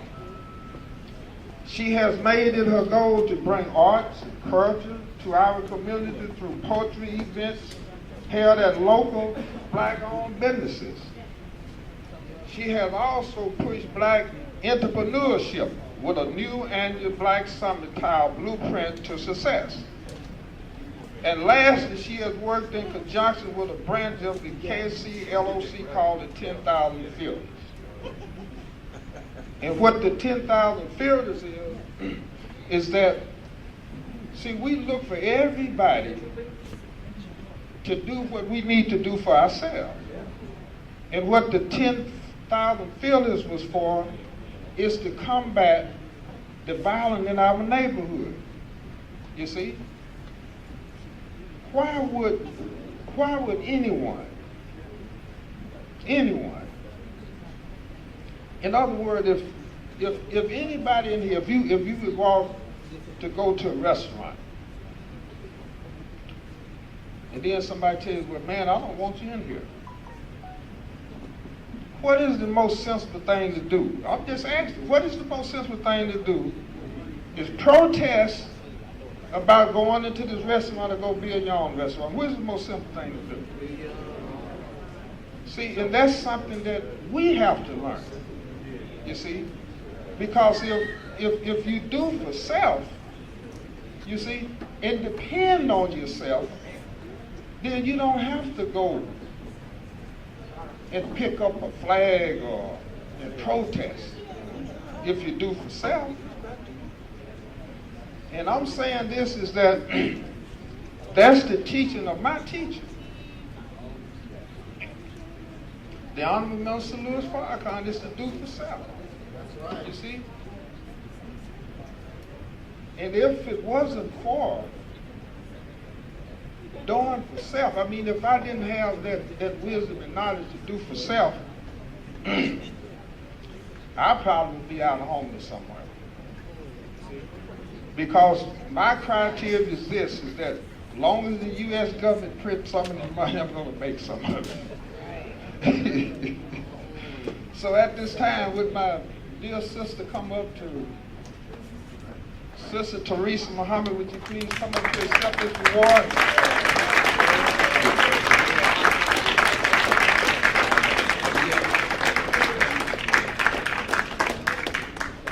Well, from Eggs and Enlightenment, this is a humanitarian award that we are presenting to you for your work in the community here in Kansas City. All right.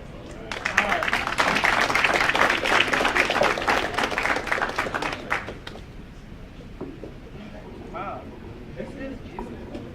This is very beautiful. First and foremost, I would like to thank Eggs and Enlightenment for at least just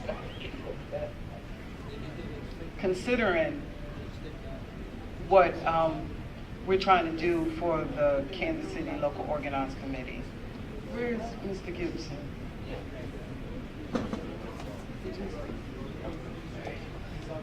He's on the phone. I would like to thank Mr. Gibson and my big brother, Michael. I would like to thank you. I'd like to thank Brother Isaiah as well.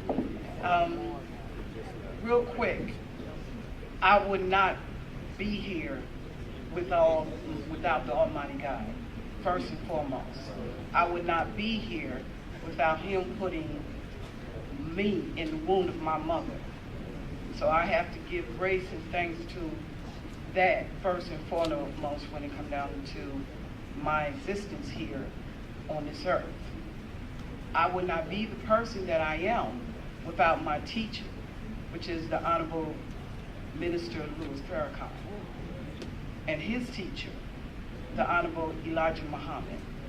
Many of us are different, but what we do is we try to break down our differences and come into something that we have in common for the better good of our people. The LOC, real quick, the Local Organized Committee, as Brother Isaiah has spoke on, started in 1995 with the Million Man March. And many of our brothers that's here was there. I was on the back burner with helping my husband get there. And before, real quick, see, I believe in family. You can't have that male without that female and that female without that male. So first and foremost, I'd like to thank my husband, Kerry Muhammad, because he supports me in what we do, okay? And second of all, the LOC started with MBUF, which was my beautiful brother, Brother Ajamu. They were the foundation of the Local Organized Committee for the Million Man March. I'm just a baby in this. I'm just starting. I'm amongst beautiful sisters and beautiful brothers like one, Brother Isaiah, Mr. Gibson, my brother right here, Ron McMillan, who else? My sister Gigi, my sister Teresa, Brother Samari. I'm saying this because I'm just looking at my sister Evelyn. I'm just a baby in this. And I'm standing on y'all shoulders and learning from you all. So thank you, thank you, thank you. Thank you. I pray to continue. As y'all know, when somebody comes from Philadelphia, we're very talkative, so I'm going to get off this panel. Thank you. Assalamu alaikum, and peace to everyone.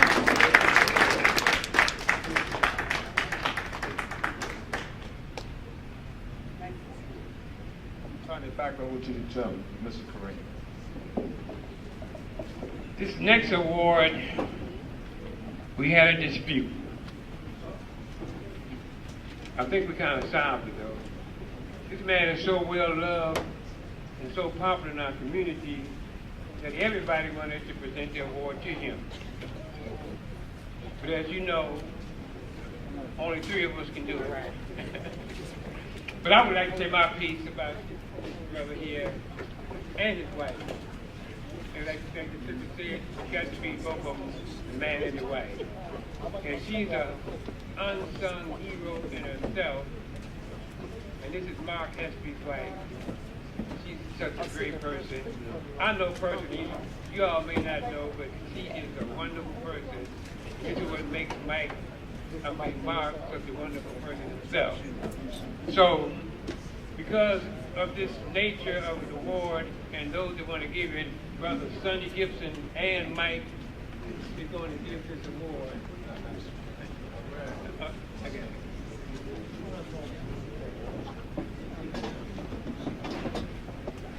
I told them that I want to give you your award. And we told them that we were going to give him the award. Every so often, some people have an opportunity to meet people who know more than you know. Mark introduced me to so many things intellectually that I wouldn't have the time to tell you. I was the other day, I don't know where I was, we saw this book. I saw the book. And I asked the lady, I said, "Do you have another book like this?" She said, "Yeah." I said, "Please get it for me." I bought myself one, and I bought Mark one. He's low key on many things. Very low key. But the knowledge is up here in the computer that he has. And it's been a real pleasure for me to have this opportunity. Now, some of my contemporaries always question me. And they'll say it openly, says, "You know, you just don't understand. He's white." I said, "Are you crazy? You're telling me something like this after 80 years of my life that I don't know that he is a Caucasian? But beyond that, he's gifted. And it is a privilege for me to be able to give this to you." But it's Big Mike that's doing it. It's Big Mike that's doing it. Get to the mic, come on. Oh yeah, you can jump up here and leave all you want to before this is over, and I'll take all that food home with me. I'll take it home with me. I just want to tell you about Mark. I met Mark probably 5 or 6 years ago when I first started hanging out down there with the old people. This guy here, Lamar, y'all know Lamar. Lamar used to go to every meeting in town like Mean Evelyn. But he would drag me with him. I mean, I don't want to go. He said, "Oh man, just come on down there, man. You know some of these people down there." I'd go down there. Sonny's down there, and then 3 or 4 other people in there I knew. And I've been knowing Sonny for 50 years. Wow. And I'm running the Mark. And then maybe a year or so later, I started doing other things in the community. Mark would ask me, "What you gonna do?" I said, "Well, I don't know, Mark. We're gonna have a book club. We got a book club over at Bruce Watkins, and we're gonna buy some books, but we ain't got no money." Mark said, "What you need?" I said, "I don't know what we need, Mark." He bought books. He bought books.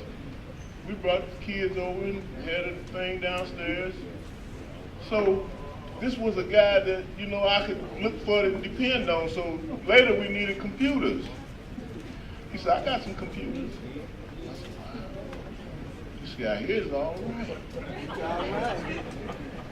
And then I found out that he don't see color. He don't see it. I couldn't hardly believe it because all my life I have been taught that white people don't like black people. He proved me wrong. Mark, David, and Cliff, and some of the other guys down there, Ed Kell, he's more square guy over there. These guys proved me wrong. And they do it constantly every week. And so I'm very proud and very honored to know you and to know this guy, Mark Esping. Espen. Did I spell it wrong? Okay, I got it right. You don't pronounce the G. The G silent. I'm very proud. Where you at, Sonny? You gonna give him the award? I'll give it to him. Okay. All right. This is the humanitarian award, because he's a great guy, humanitarian. Here you go. Now, a while back, I gave Mark a picture of Della Reese, whom I met during my travels as a chauffeur, and I also met Charles Brown. Charles Brown, y'all know Charles Brown sings, please come home for Christmas, if not for Christmas, then New Year's Day, something like that. And Charles autographed this picture. I took him to the Graham Central Station. I mean, what's Grand Emporium on Main? And he autographed this picture for me. He was 22 years old. He was 80 something when I met him. So I want Mark to have this as the first Eggs and Enlightenment Lugman Hamza Humanitarian Award.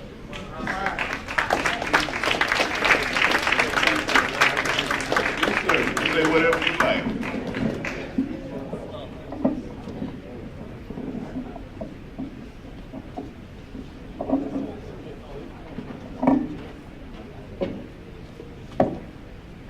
I got a couple of things to say. I want to introduce my wife. She taught art in Kansas City, Missouri for 20 years.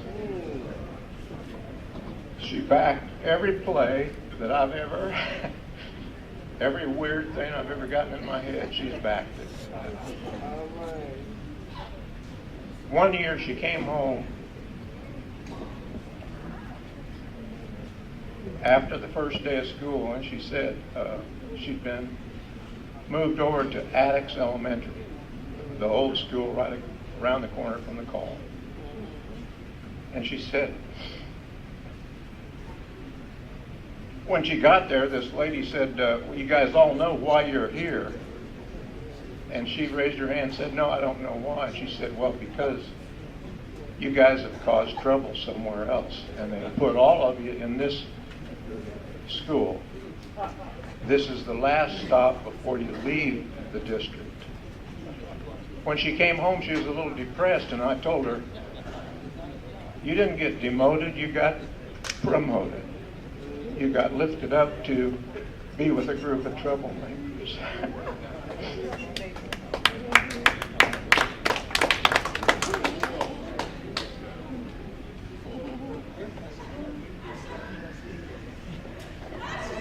A long time ago, I read a poem by E.E. Cummings, an American poet.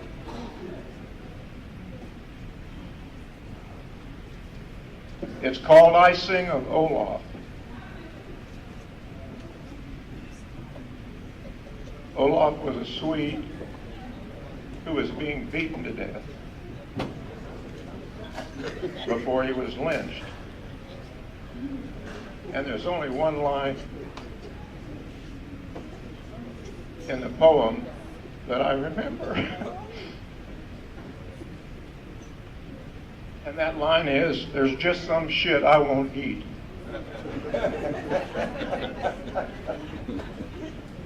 And I've heard that same statement behind discussions and arguments at Eggs and Enlightenment. And I've seen it in sad eyes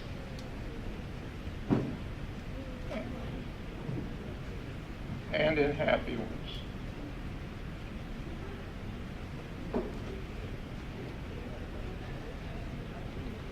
And I've felt those words behind the handshakes of people that I've gotten to meet at Eggs and Enlightenment. And I commend those people for keeping that attitude. I thank all of you for this award. There's not another award in the world that I'd rather have. Her heart is in everything that she does. She does it from her heart. I have called her on different occasions and said, this is a woman down here at McDonald's. She ain't got no place to stay and she ain't got nothing. She ain't got no shoes on. She brought her shoes. Took her to find her, took her to the wherever she take them to get her a place to stay. I have done this constantly with her. She says, why you keep calling me? I said, who else I'm gonna call? I don't know nobody else to call. She feeds the homeless 2 or 3 times a month, her and Brother Kayam and that's her Uncle Kayam right there. I can't, what's the brother's name right here? Joel? Yeah, that's her grandson. They all go out and they feed the homeless on a regular basis. Brother Kayam started that activity, and it flowed over into the rest of the family. But he's a great soldier also. But this Sister Nadine Ferris, I can't say enough about her. I've been knowing her since she was 14 years old. And she has been a whirlwind, so to speak, up until she started doing what she's doing now. And when I say whirlwind, some of y'all know what I'm saying, but I don't want everybody to know. So, but anyhow, this sister, I love her to death. Sister Nadine Ferris, if you would, put your hands together for this sister. She's done a wonderful, wonderful job in the neighborhood.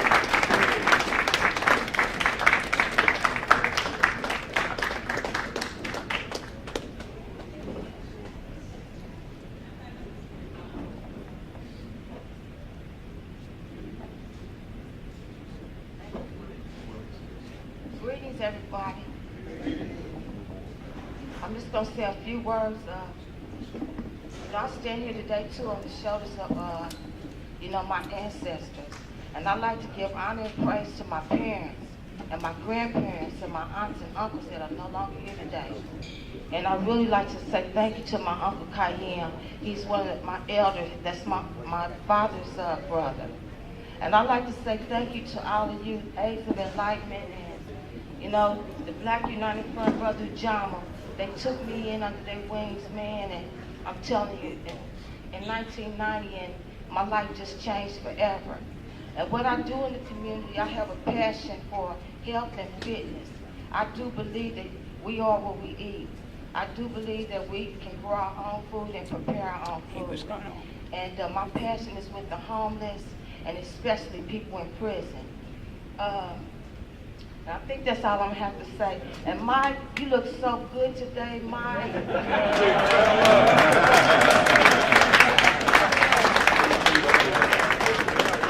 I love Mike. Mike's been my friend. I mean, y'all just don't know.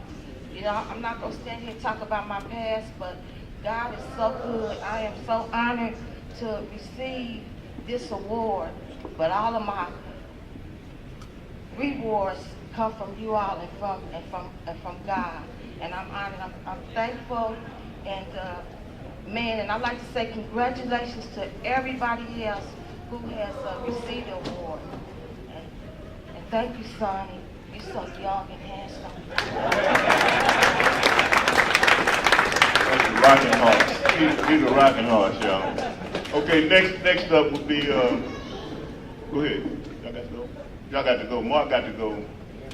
We love you, brother. Thank you. Thank you very much. Thank you to everybody. Care of the people like me. They got me running up and down steps on Sunday morning. I tried it a couple of times. Well, once. and they feed me sweet potatoes and cabbage. And it's trying to get me to help lose weight and get my knees back in the right place. But Estelle is Brother Alvin Brooks' daughter, and he was my mentor in 1995. Was it 95? Yeah. I worked for him in a we called it what was it, Club? What was the name of the Project Complete? Where we went around and we spoke to like 17,000 kids in the school district. We talked to every child in the school district. It was because of Mr. Brooks. that actually I'm doing what I'm doing because that helped me to do more, because I saw the need for more. And so his daughter, when I ran across her out there, and I've been knowing her because they stayed on 33rd and Agnes. I stayed on 32nd and Agnes, 1 block away. Their brother Ronell, may he rest in peace, he was one of my hood rats. We was hood rats together, me and Ronell. But this is Estelle Brooks, and she's a wonderful spirit also. She does everything she can to try to get old people up off the, and let me mention this too. Her and Nadine, they have a diabetes program, called Plain Talk. They do that every other month. About every other month, they have a diabetes talk down at the Gregg Center, and they have a little salad and stuff down there. But they teach you about diabetes and how you can control it. So this is Estelle Brooks. I call her Stella. Thank you. I know y'all been here long, so I'm not going to waste any time. But I just do want to say, it's never too late to take care of ourselves. I'm 60. I will be 65 May 11th. Yes. And I know my daddy don't mind. He'll be 86 May 3rd. So health is very important in our family, and me and him both always encourage our family members, even if they don't, take heed of how important it is to take care of ourselves. And like Nadine said, we are what we eat. And I have a son here. Eric, can you stand just real fast? And my daughter-in-law and my grandson who's 3, that take care. You know what, black folks, we have to quit eating fried food. I'm sorry. I have to tell you this while you're all together. I know you don't want to, but you're going to have to. Because if you have diabetes, you have high blood pressure, you have so many ailments that we do not have to have. We don't have to be broke down at 50. We do not have to. And I'm just saying, love yourself. If you love yourself, you take care of yourself. This is Estelle, and my business is fit for you. Thank you.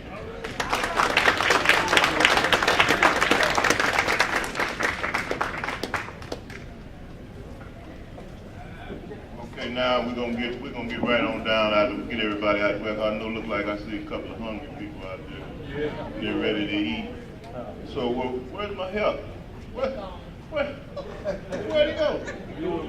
Wow. He said he had my back, so if they get me now, he ain't got my back, do he? Oh, he had to go to the little boy. Okay. We're gonna let's see. Yvonne Spencer. She's a home health care agent. I would say she's a registered nurse. She's been my friend for over 50 years. Over 50 years. Since I met her when we was about 9 or 10 years old. We have been lifelong friends for that long. And she's, come on up, sister. She's always, you heard Sister Teresa say the woman behind the man. This is the woman that was behind me some of those years. Yvonne Spencer.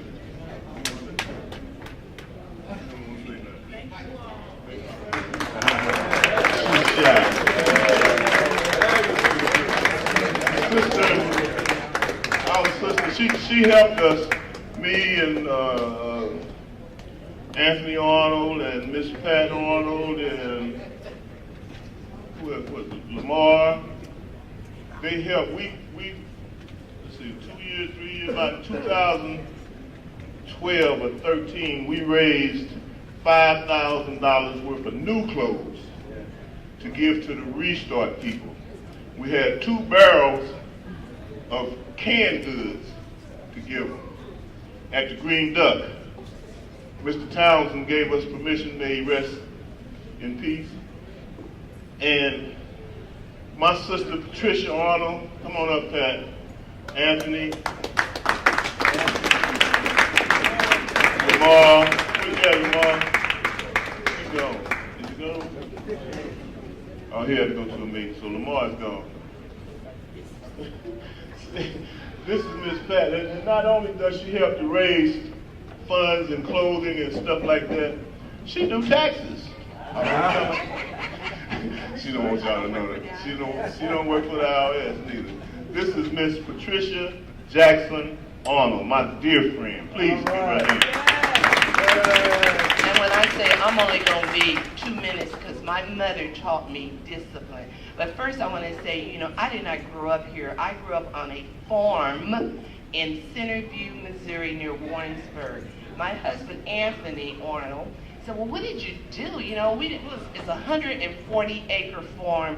We lived on 40, we farmed the other. He said, what you do when you got out of school? I said, well, first of all, we did our chores and our homework. And I used to think that my cousins had a better life here in the city because they had modern inside restroom, running water. But you know what? As I grew older, I had the best life. Number one, I was born a girl. I became a woman. And my mother taught me how to be a lady, how to dress, and demand respect from everyone. So, and then I must say that my passion and the one volunteer program that I was on as a member was the KC Community Correctional Center. And of all of the programs that I volunteered, that was one that helped my heart. I went to visit the prison in Chillicothe for the women. I grew up in Chillicothe, so I knew what it was like to be the only one of color in the room. But you know what? It did not take anything away from me. And when I talked to the women at the prison, they had experienced things that I had never experienced and hoped to never have to. But when Miss Wesson left, her program, The Help, since Mike said I'm an accountant, yes, and I volunteer with her program and I do her accounting because when women go to prison, they're forgotten. That man finds him another woman. But when a man goes to prison, most of the women support him. And I just like to say that I have a young lady who works with me, Jolanda Spencer, and I am mentoring her, and she is a lady. And I'm going to make her stay a lady as long as she works for it. And my husband, Anthony Arnold, I helped him along. I still beside and behind him. And I taught him how to ride a horse.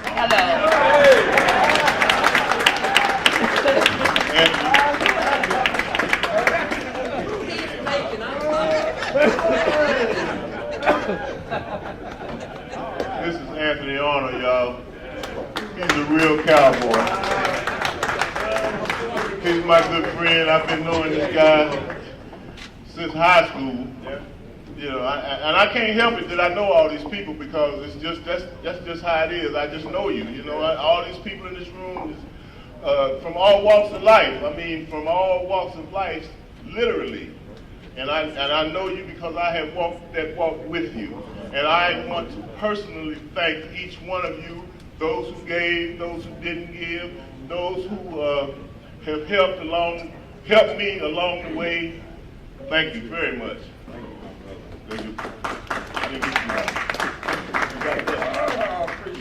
And it's signed with my name. So if something happened to me, and it's signed, you know, when people, if you're poor and usually, or you're a painter or something happened to you, you get expensive. After later on, you know, that's where they did Picasso. Something get ready to happen. Thank you, brother. Thank you. I'm not going to say anything, but this time I'm going to yield. My wife did teach me how to ride.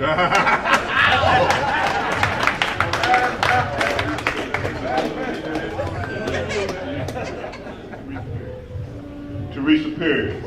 Miss Teresa Perry here. Anybody seen Terry? Where's Terry? Let's go to the next one. She's back. She's somewhere else. Go to the next one. Maurice Copeland. Oh, okay. Here comes Teresa. That's all right, Maurice. Is Maurice still there? Oh, there. Champ. You're the champ, Maurice. You want to do it? This is Teresa Perry, y'all. I have to tell you about this sister. Now, her heart, she has, and See, there she goes. You can't keep her quiet neither. You can bang the gavel all you want to at the Eggs and Enlightenment. She's going to talk, and she's going to get it out. But I just want to tell you one thing about Teresa. About a month or two ago, Teresa called me, and she was crying on the phone. I said, "What's wrong, sister?" She said, "Well, have you seen Facebook?" I said, "No." It was a guy on Facebook who was sodomizing a little girl. They was going live on Facebook. And the little girl was 5 or 6 years old, and she was crying at the police station. She said, "Mike, have you?" I said, "No, I ain't seen you, sister. What's the matter?" She told me what was going on. She said, "I'm not going to leave here till somebody do something about it." Well, from that, there were 2 other pedophiles arrested because they were looking for him. They got the guy. But it was 2 more who were arrested because she stood her ground. I commend her for that. And for that, she gets the Clara Hale McBride Humanitarian Award.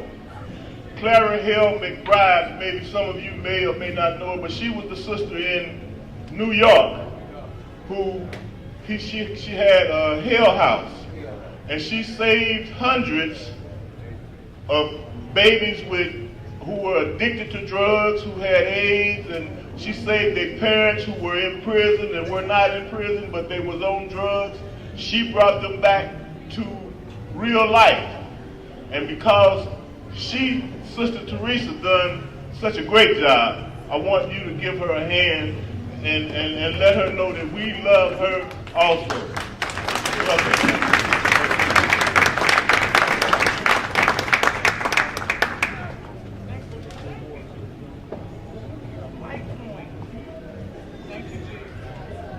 I just want to say thank you.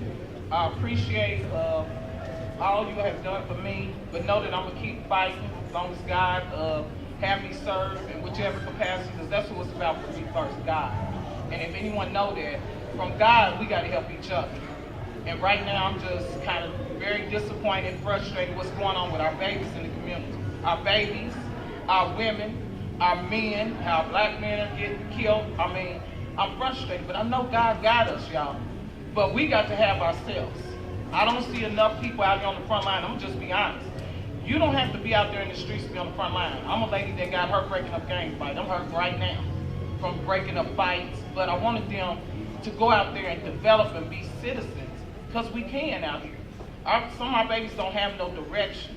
So we need more help out here. I thank God for Sonny and them. If I come to anybody at Eggs Enlightenment, we need an underwear for our women at the jail. We need underwear again for our women at the jail. We need underwear for our men at the jail. I meant to tell y'all this, so get ready, I'm coming. But we need these things, y'all. People don't know it's just the little things. If you can pick up the phone and call somebody. If you could, we had a person talking about contemplating suicide, and we talked her through that. She went on and committed suicide, though, y'all, 2 months later. But the point is, we did that. And my thing is, please, don't knock each other. We have some people always, oh, these kids this, oh, these people that. Guess what? It's the caught and the uncaught. And I'm be honest with you, some of the ones wearing them suits, they just ain't been caught. But they catch my little ones down here that's, working for them and doing what, they trying to make it happen. Some of them probably just stole money for a pizza or whatever else. But we got to go back to what my father was a Pullman porter. What my ladies, what half of y'all standing here for today. Being there for each other instead of looking at each other, saying each other's crazy, this, that, and the other. And I just want to thank all of y'all. And I even want to thank my young men and women. And please get behind the ones that really work for us. I'm going to be honest with you. State Representative Brandon Ellington, I'm not kissing his butt right now, nothing. But he's somebody y'all back to doomsday because I know he's not crooked. He's doing what he needs to do for the community. He don't have nobody backing him. You know what I'm saying? A whole lot let me not say that. Because some people do back him. It's like we really back him. But we not doing what we need to do to back him some more. He's tired right now, but he's here. I know he's tired. Just some stuff he be doing. If I could text him, he's down there on the floor. He's talking on the mic. They cutting him out. They don't want to hear him. Because he's telling them what needs to be done. My other partner over there, Mark support. He stays in the back. That's my partner right there. He cusses me out, everything else. I'm be honest, because I'm like, Mark, I need this for my community. I need this. He helps me all the time. So some people don't know the people behind the scenes, if I call Pastor Calvin Wainwright. When we out here, I asked him, I want to do a squash the beef, because I got people out here, they told me the reason why some of them are killing, because they found out who killed who, so retaliation is going on. I said, let's go do a squash the beef to see if we can bring our people together, tell them let that go. You know what I'm saying? Miss Evelyn Taylor, they call her Mean Evelyn, but I call her in the middle. Miss Evelyn, this what's going on. Miss Marvelback, the great cannabis, this what's going on. I need help with this, da-da-da-da-da. And we get fussed at all day long. But let's be honest, it's hurting the blacks more than anybody, and whoever's out there, it's supposed to be like Dr. Martin Luther King said, about everybody. So I'm just be honest with you, if somebody's out there, here's $8,000, go tell your people that here's $9,000, tell them to go to hell with that, because our people need help. And we need to get busy and be right about what's going on in our community. We don't give a damn about nobody else, and I don't use bad words, but I'm serious when it comes to our babies. Please get involved, y'all, because you see where the murder rate is right now. Some of them just need a job. Ask people to bring jobs back here. Ask them to bring just different things. A man, I had some young men down there told me, parents, she need a coerced purse, she need this. I ain't know what they're talking about. I said, baby, you better get you a woman who you can provide for then, for real, because all of us can't live without, with certain, you gotta have certain priorities. Them babies and stuff come first. First is God, then it's family. So if you don't do nothing else for me, please get involved. Thank you.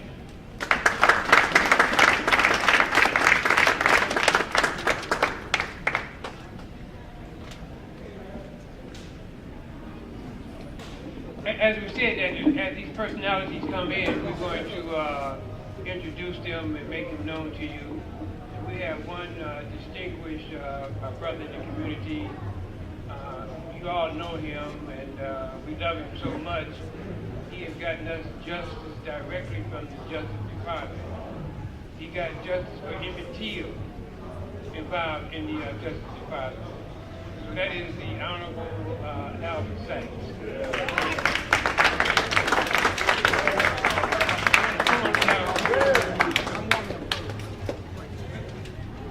We didn't have an award for you because we figured that we didn't have no place to put him.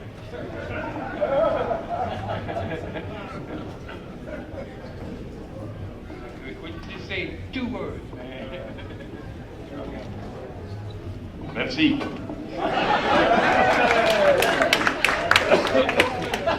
Thank you very much, Enlightenment. It's been an honor coming and participating today in Enlightenment all over the years. When all the time to be pursuing the Emmett Till case and the bill, Enlightenment was on the front line and is recognized nationally for its contribution. So I want to thank you. I'm glad I had to run here and wasn't able to stay, but thank you very much for recognizing me.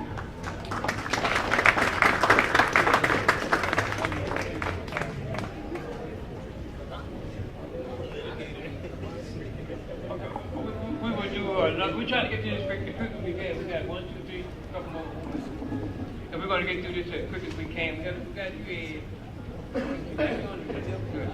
another brother that we found to be credible and honest in the community and is also doing great works. It's my understanding that he has vowed to run for 3rd District Councilman here in Kansas City, and that is the great Patrick Clark. We're ready to honor you, my brother. Come on.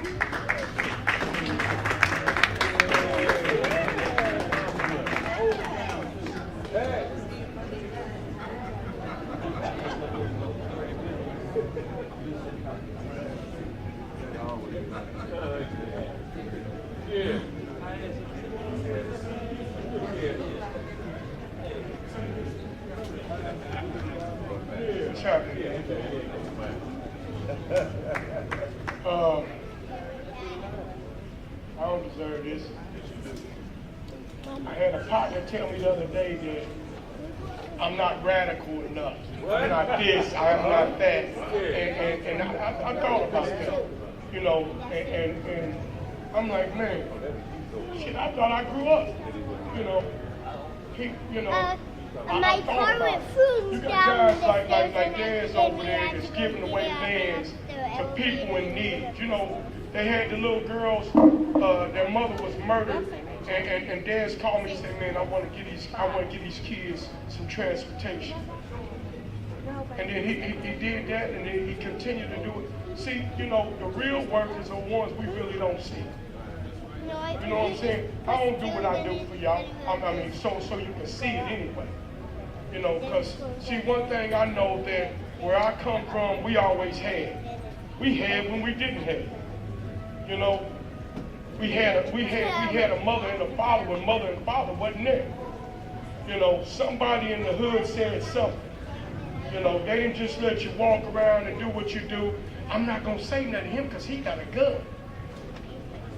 You know, we ain't the same people that we used to be.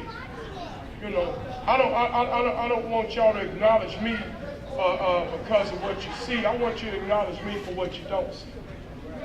You know, this whole thing, I mean, I've got awards after awards this year, and you know what? You never know what door God's going to open up, but when he opened up one, I guarantee you there's another one already open.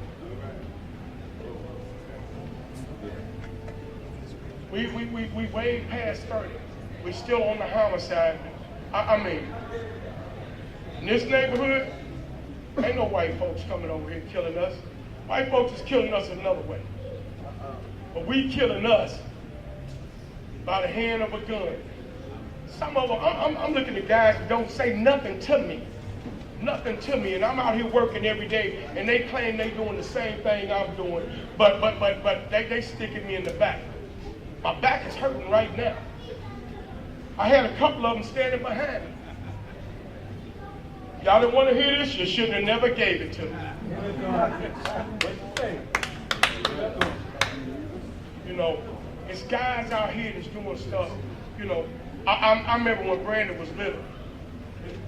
You know what I'm saying? Now he's a state rep. See, you understand me? See, these are kids that I watch grow, that's still growing, and they're still knowing. Because he's knowing what he's doing up there. But who are we getting ready for later? Because see, I'm not running against nobody. They're running against me. See, I know what I'm doing. But I didn't choose this life. God chose it for me. Matter of fact, he ordered my steps. But if we're gonna honor people, let's honor some of these people that do this every day. You know, that we don't even know about. You know, somebody that's radical.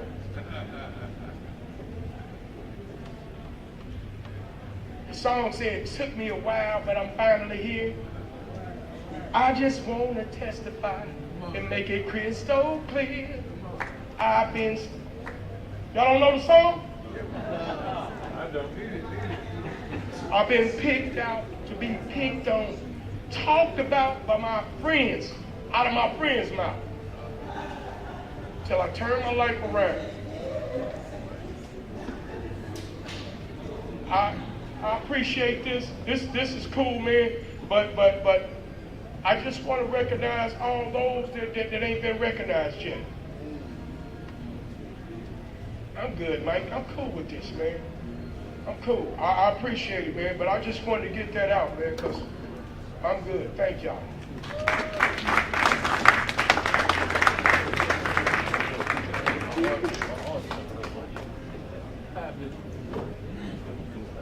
Yeah, and that's what the attempt is, to honor those who had not been recognized in the way that we think they should have been recognized.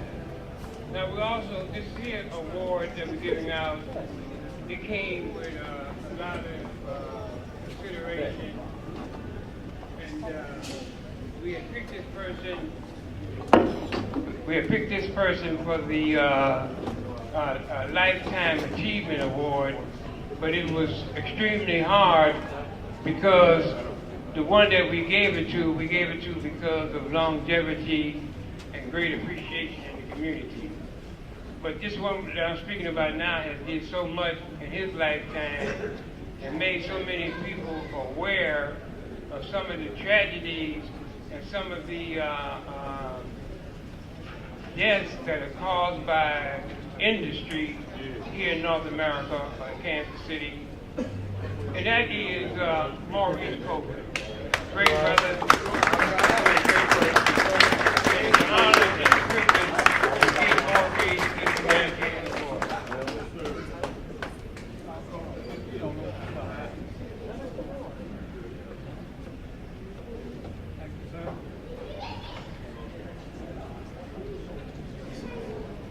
You know,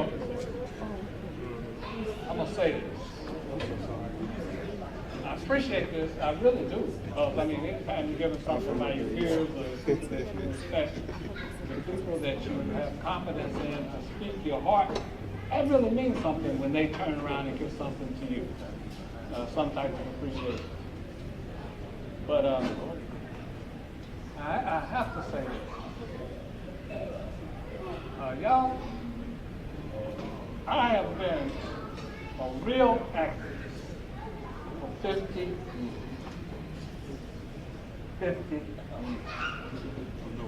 I take that word activist very seriously. I always have. I've always known it. I was born into this. The people that came up here, Kansas City, from Arkansas, started activism by just bringing people here to get jobs. The community got together and they would collect $25. $25. They would give a person $25 to come to Kansas City to live with another family. Get a job, move out where they live, send $25 back to Arkansas to do the same thing over again. Okay? Now, what I'm going to say, I don't want it to hit you wrong, but nowadays we don't have a clue. We don't have a clue, and we're not. If we're clueless, then those behind us, they're in worse shape than we are. Now, if we're going to be, people got activist awards. Now, I want them to take them seriously. I want them to take them very seriously. Some people probably never even been called activists in their life. They just picked it up. Now you've been christened. And not only that, you've been crowned by me because I saw you take it. And I want you to work. I want you to work. What I'm going to be doing in the next few months, some of you know about it, but I'm not here to do any of the flapping of the lips of a politician or anything like that. But what I want to do, I want everybody, when you come, I want you to think that you have brought a book whenever you come to hear me speak. I want you to bring that book in your head. And when you get in there, I want you to turn to page 77 in your book. Because one time, when you're with me, when you're with us in conversation or in caucus, just one day, I want to know that we're all on the same page. You didn't get that. I'm a poet and I'm an artist. I've been a businessman in this community. I'm a damn good poet, I'm a damn good artist, and I'm a damn good activist. I want us to get on that same page. Yes, yours may be a different book, but at least we'll be on the same page. And I want you to get something out of it for the people.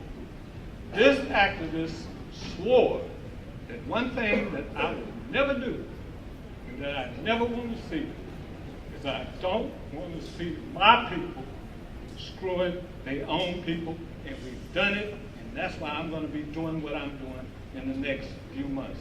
And we're going to get some progress around here, and we're going to get some answers around here of what's bothering my people, for what this country has done to my people. And I'm not going to let my people do the same damn thing this country did to us.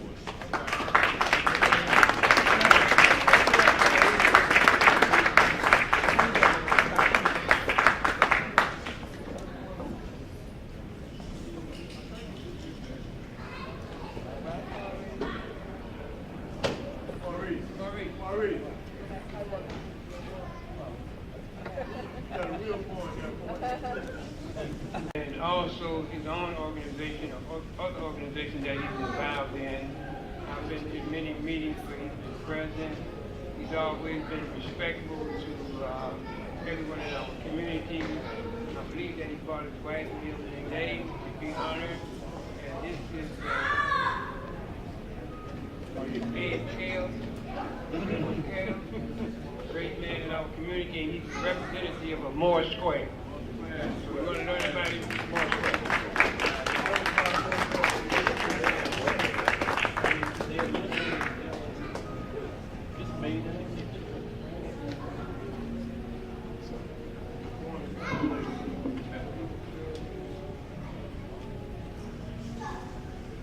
I am humbled by this recognition because I'm such a newcomer. We moved to Kansas City 5 years ago. I've been attending Eggs and Enlightenment for 4. I came with the mission of trying to find people who are making a difference for good in the city. And I'm so grateful for the invitation to come to Eggs and Enlightenment as a seeker, a learner, and as someone who makes the difference. The Metro Organization for Racial and Economic Equity is an interfaith, interracial, inter-everything movement to make life better according to the needs we see in our community. We know that you don't get what you wish for or hope for or ask for, you get what you organize for. And so that's what we do, to shape public policy, to shape civic and public institutions for the good of the people. I'm just a newbie at this. I'm learning so much. And a big part of that education are you all from Eggs and Enlightenment. And I'm grateful. I hope you will turn out for our banquet in June 14th at Union Station, the Moore Square Transformation Banquet. Come and get a sense for what we do, or come on the first Monday night to Trinity United Methodist Church and get a hold of some of our issues. But watch for us. We're going to be out there trying to make that difference. Thanks for your support.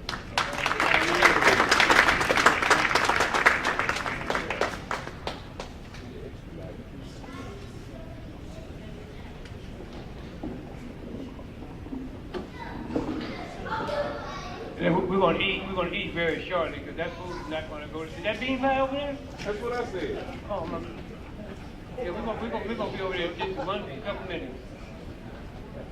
Get Sonny up here.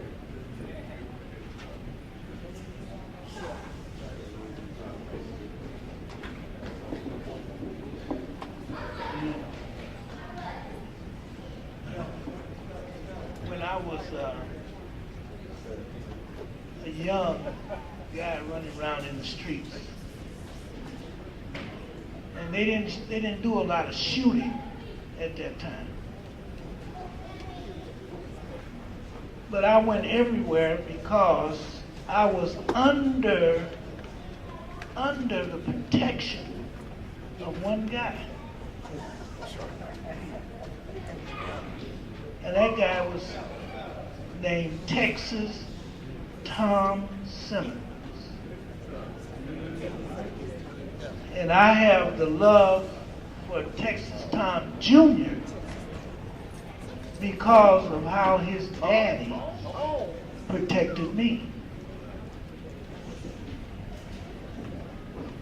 We're giving him the American Community Jurisprudence Award. Now, You thought what?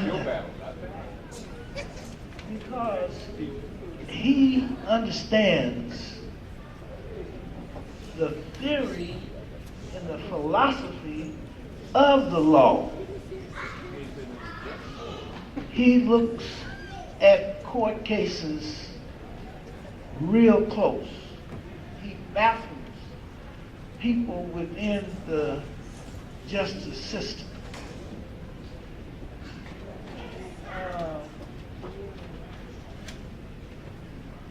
I would probably need much more time to tell you about Tommy. When you look at, and he has brought to me several different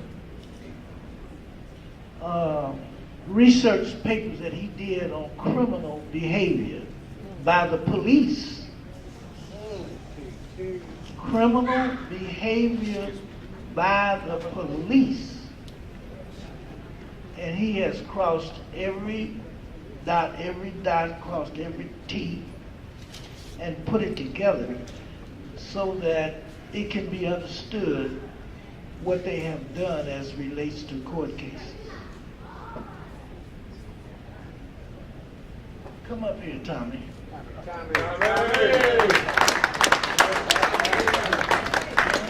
Yes, Mike will say something. Yeah.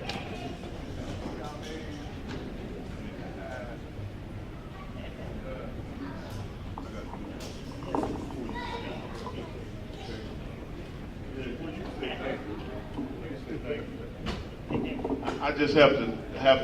Tommy's a very good, dear friend of mine. We go way back. We used to do burglaries together.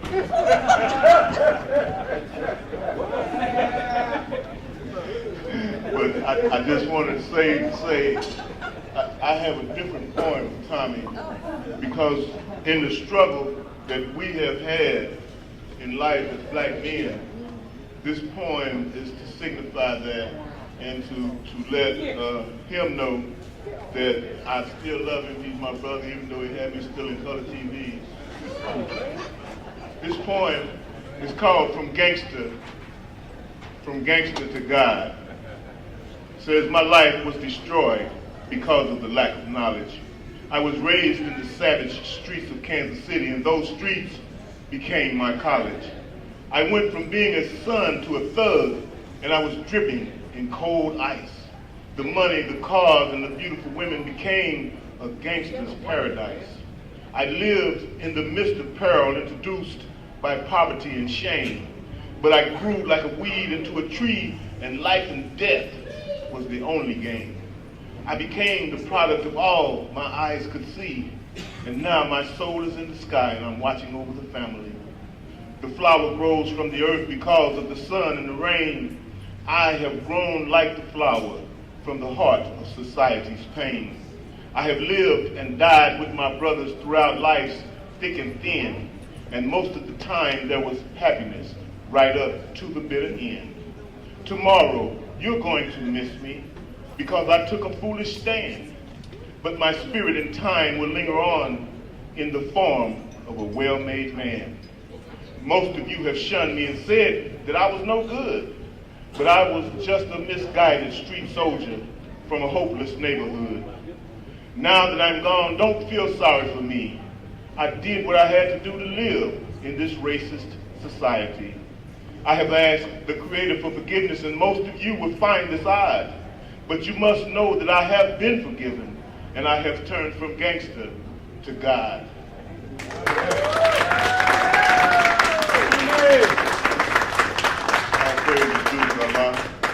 This is, it says at the bottom of this, courage is the triumph over every man's fear. Life is challenging your courage for many struggling years. The legacy of God would be love for the universe and everything we see. The legacy of man would be his children and the things that will always be. The legacy of the fallen angel would be the one who had the greatest flaws. The legacy of Tommy Simmons would be he stood for a righteous cause.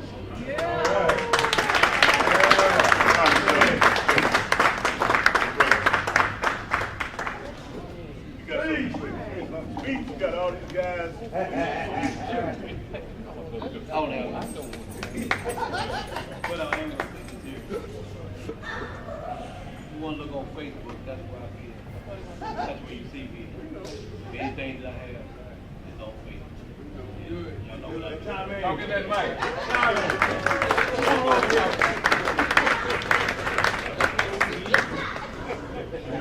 Now we get to the meat and the potatoes, and after this, we go into the meat and the potatoes.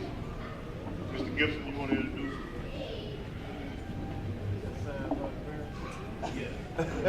Amazing grace. Amazing grace. Come on up here, Bill.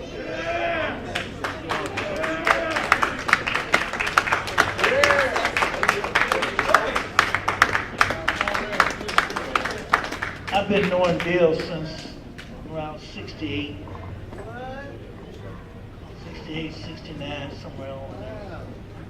But we went in different paths, different streets, different avenues.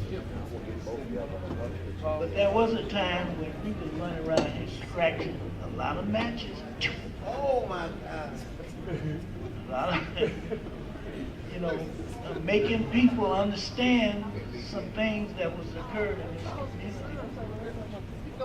community. Bill has been there a long time in the struggle. Long time. I don't know where he went to. I don't know what he went to Sweden. Where the hell did you go? Geneva, Switzerland.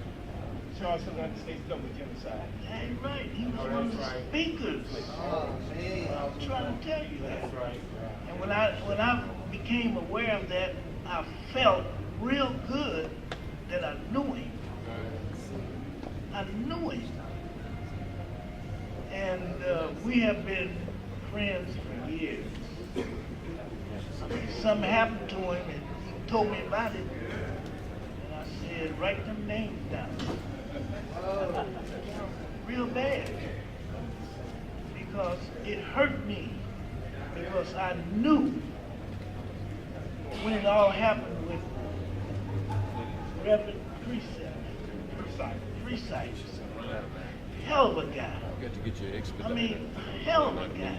He's the one, in a lecture, he told me, if you want to know how high is up, up is up. That's how high it is. It's up. And I listened to him back in those days when we were running up and down the street, doing a lot of unusual things. And it means something to me to know him. I mean, to know him, it means a lot to me to know him. So we want to give you this award. And I think that somebody else wants to say something, but they don't know that much like I do. Come on up and get your award.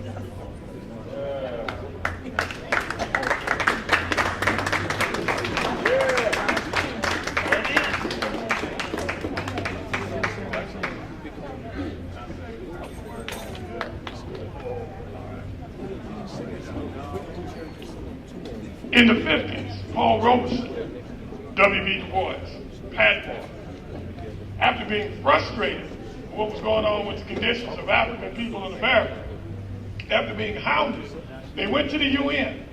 And when they got to the UN, they charged the United States in terms of slavery, Jim Crow, convict leasing, and lynching with genocide.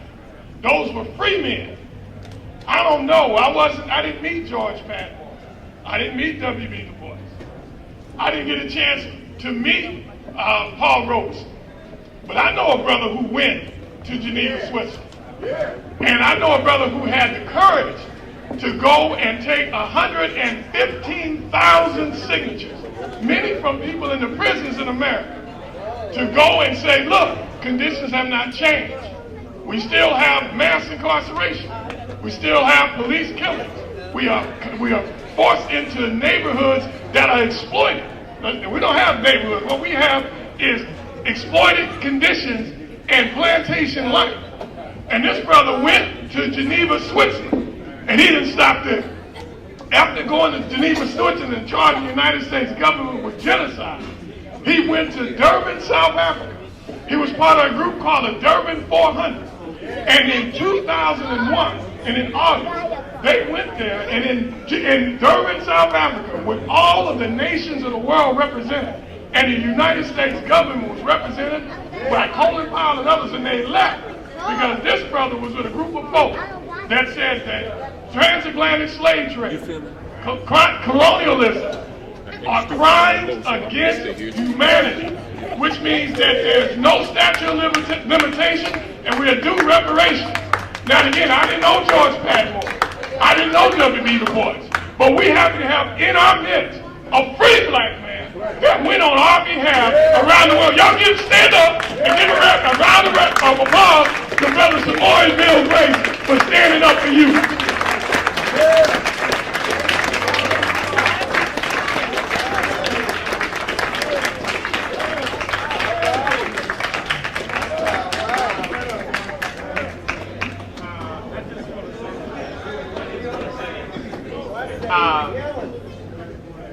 I did not prepare a speech or anything like that. All I want to say is that I had to do what I had to do. And there's a saying that I always say: you can't teach what you don't know, and you cannot lead where you won't go. To whom much is given, much is required. So all I'm going to say is that, look, I did it for us. And so I just want to say that I'm going to keep on going until I may give up. I may give out, but I'm not going to ever give up. So I just want to say that.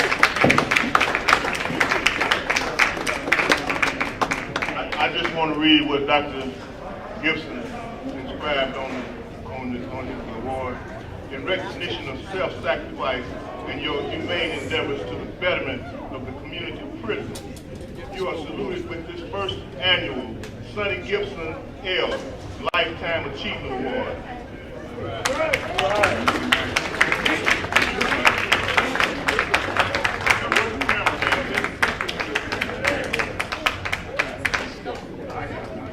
This is my brother. Tell him. You got a history that I really just cannot stand up here and tell you. But he is my brother. Mine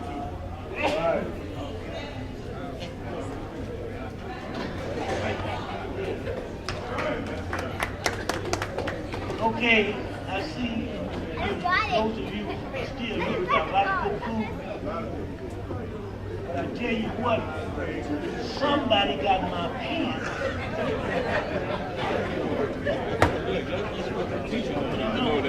Somebody got my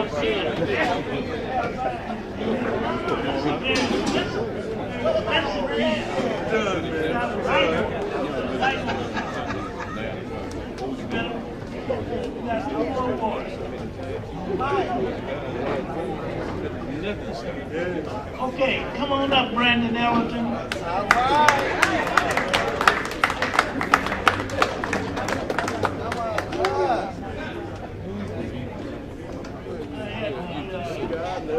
I had the privilege of being presented in the Missouri State House of Representatives. The only way I got there was because of him. Nobody else. And I feel real close to him because I go back with his mother, her mother, and her sister. We all come up together. And I'm telling you, this is a hard working man. Yes, he is. I mean, hard working man.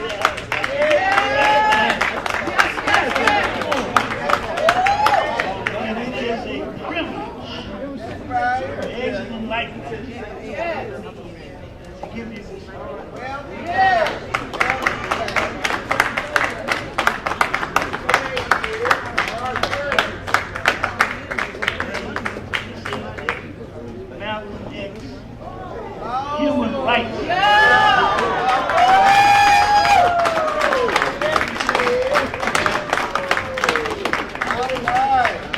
Good shoot.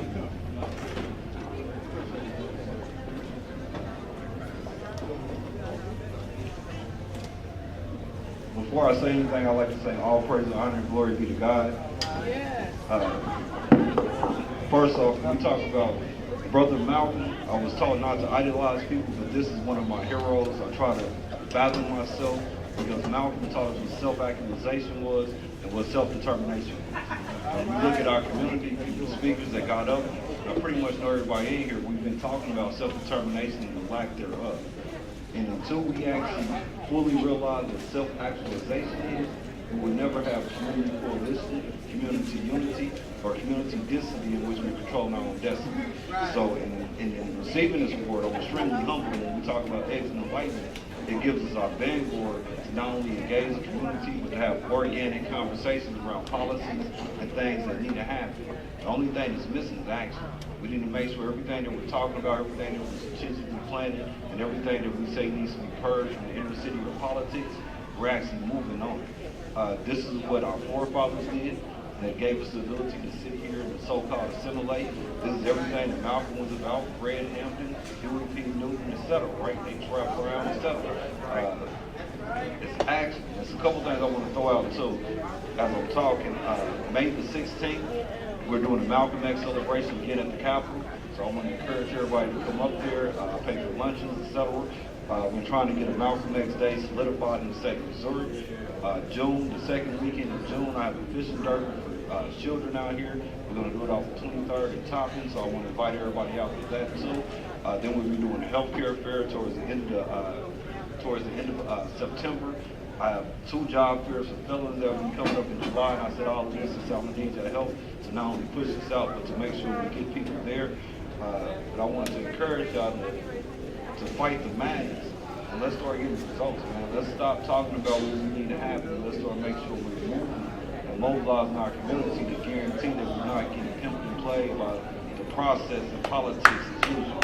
And again, I want to thank y'all for the Malcolm Award because this is my goal. If I can do anything in my life, I would like to try to live up to what he did as far as being exactly who he said he was, regardless of circumstances. Malcolm never wavered from the person that he said he was, to his public image, to his ideology.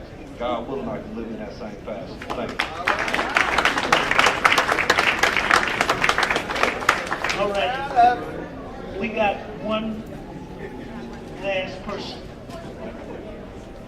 from St. Louis. Come on up here. All right. First and foremost, I'll make it real quick. My name is Ike Baruti. I'm from the Universal African Peace Organization. And I first and foremost want to give praise to God and then salute the Eggs and Enlightenment program.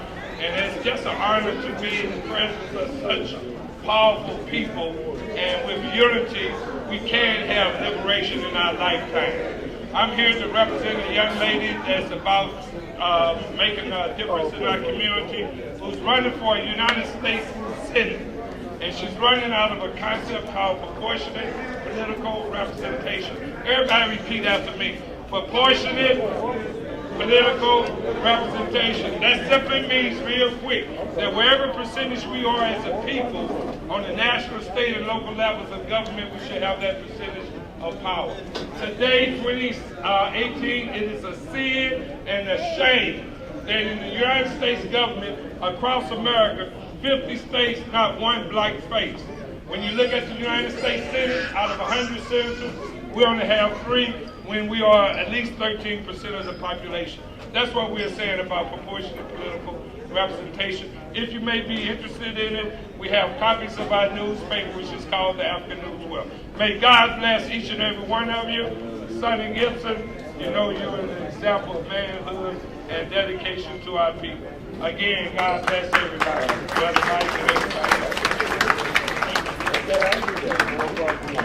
Okay, we're going to enjoy this good food, but we got one award, a hard-working, never keep still humanitarian award to Murad Kareem. And I association with his real name, God Jr. Thank you very much. Thank the Enlightenment for honoring me with this award. I guess they say this is the last. Time run out of me. That's all right. Sonny asked me, when you get the award, what are you going to say? And I thought about it, and the only thing I could say is thank you. Okay, I want to recognize 3 host servers who got this food all prepared for you. And when you put that bite up in your mouth, I want you to say that I'm glad I stayed, because the food is excellent, it's good. We got, I gotta watch you too when you take a bite of this bean pie. You gotta watch it real good, because you're gonna try to leave you with some of the pie. But if you don't eat it, I will definitely take it home. I appreciate all of you taking your time out on a Saturday afternoon to come. We, Big Mike said we, all of us do. And Vicki and Miss Brown and Teresa got all this here laid out for you. Please enjoy yourself. Yeah, after you bite that bean pie, man, you did it, I'm telling you. And I want you to enjoy yourself, but whoever got my pen, I'm telling you, I hope some harm comes to you. That ain't it. I mean, I don't want my pen. Somebody got it. It's got a light on the very top of it.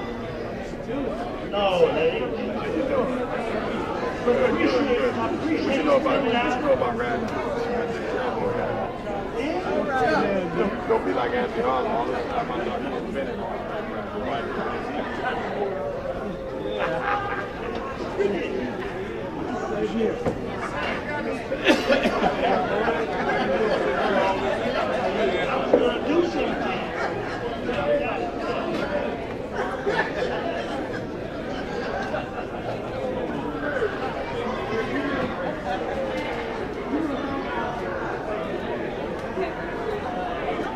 One reminder, eggs in the light is before we ever tried to 98 years McDonald's. Everyone is invited to participate in discussion, interest, politics, breaking news, government and community affairs, and much more. That means you see hosted by Dr. Senator. I want everyone to take a moment to look around on the walls. Take a moment and look at the paintings on the walls. As you eat your What's going on, Doc? Hey, what's going on, Doc? And appreciate these paintings because they were done by local African-American artists. And you were the last group that would be able to see these paintings because they would come down on Monday.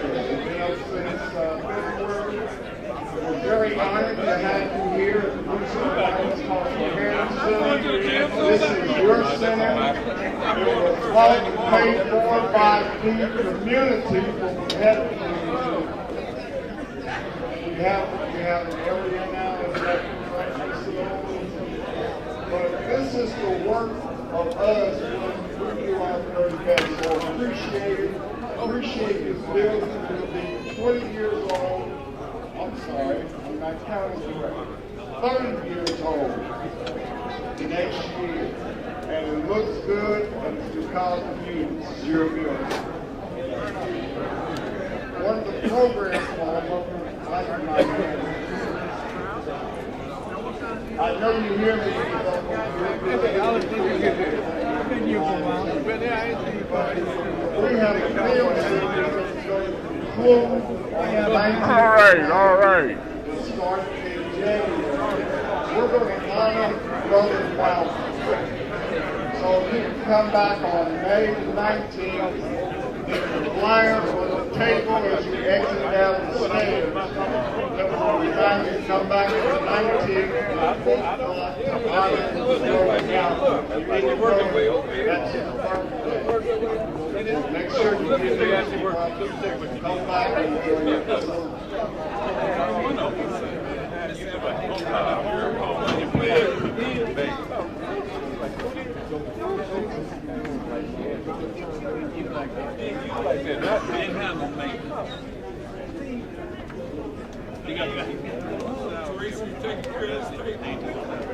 I got you, son.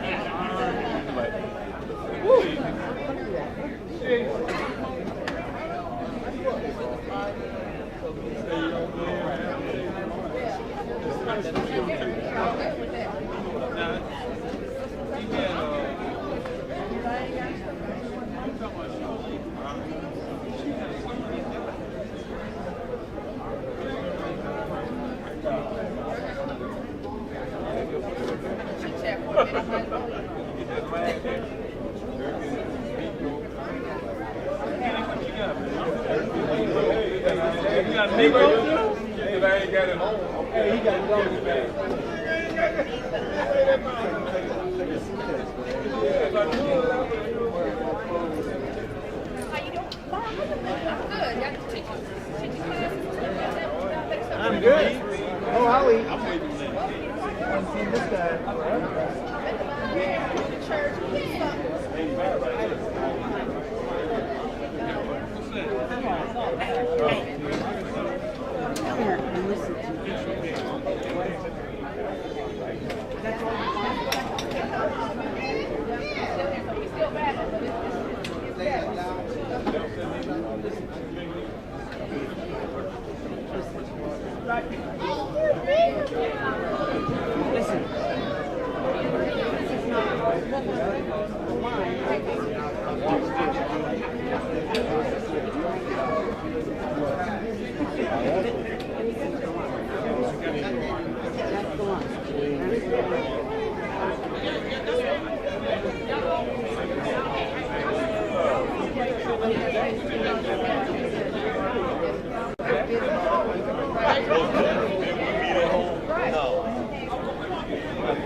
Yeah.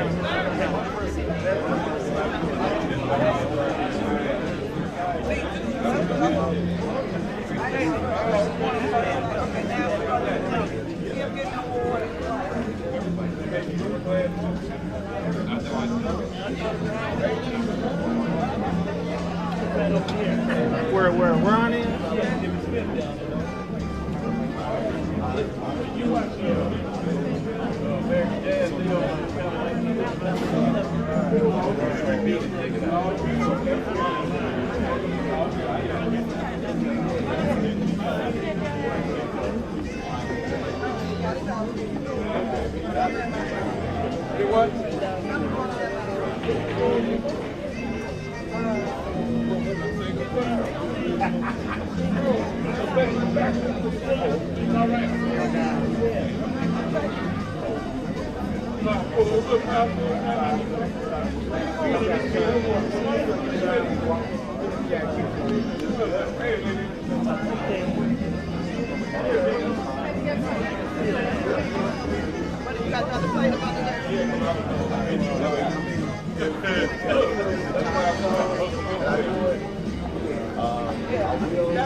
You gonna get the deep line?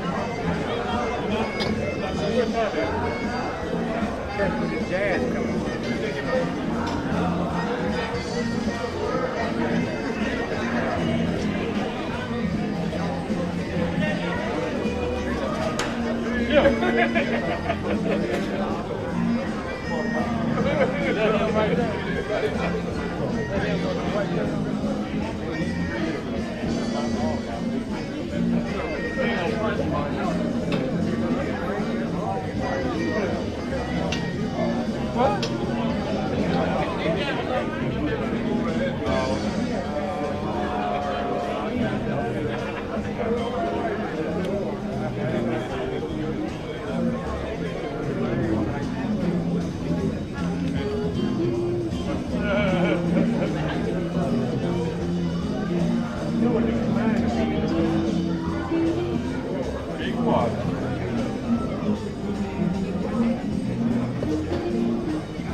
All right, you got a white card. Work with you on the airport.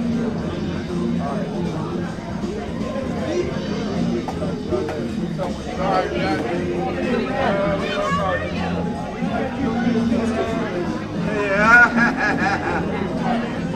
I get that problem. I'm a farm girl all the way.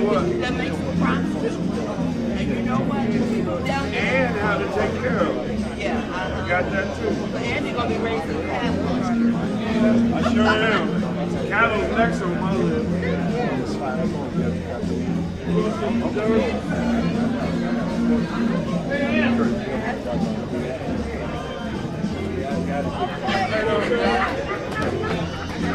Which guy you want? Same one I got?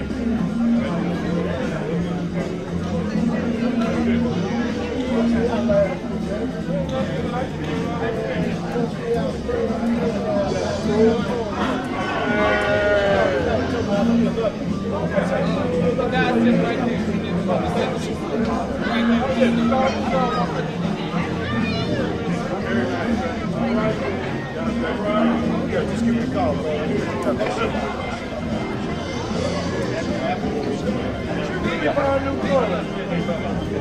Oh, okay.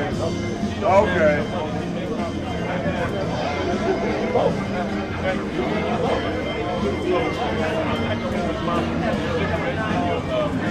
I was gonna do that, but I got tired.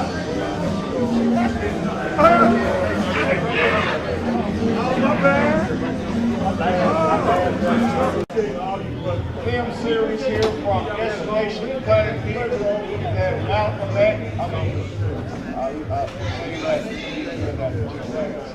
We had Dr. Martin Luther King here in January. These are videos, you understand? Now you know how to run it.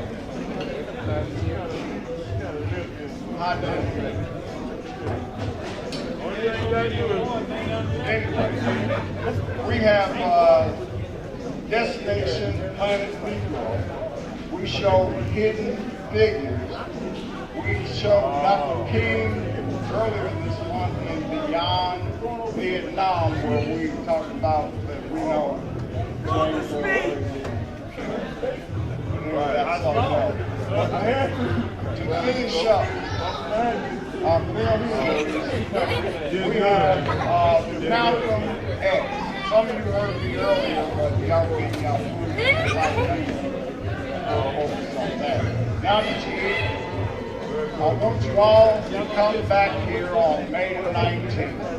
Because on May the 19th, we're going to show a documentary honoring Malcolm on his birthday. So it starts at 12 o'clock. It's going to be in the auditorium downstairs. It's free and open to the public. We just need everyone to come, bring someone with you, because after we show a film, we have a discussion of what we saw, and we really want young folks here, because we need to be able to teach our children what it was all about when this was race. Let's fight back in the days for our rights. Child oppression, all those other names that we haven't heard of much about. Somebody came up to the table. I couldn't tell you. Who? May 19th. Get back, get back. Here. No. And now, back. Don't be cow. You too. I'm talking to you too.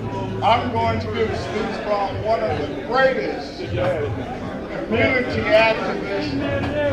We know we had Workers Garbage, we had W.B. Du Bois, we had the Honorable Elijah Muhammad, all of those were community activists. But the one that we are going to hear from today is none other than Reverend Dr. Martin Luther King Jr. Now I do this rendition of a part of his speech not because I like it, I want to get up in front of a bunch of folks and talk. I do it because Dr. King died for a reason. He died for a reason, and it's important that we listen to his message the day before he died, because he left this word for us to understand. Okay, so this is a portion of the mountaintop speech given by Dr. King on April the 3rd, 1968. So I bring forth Dr. King.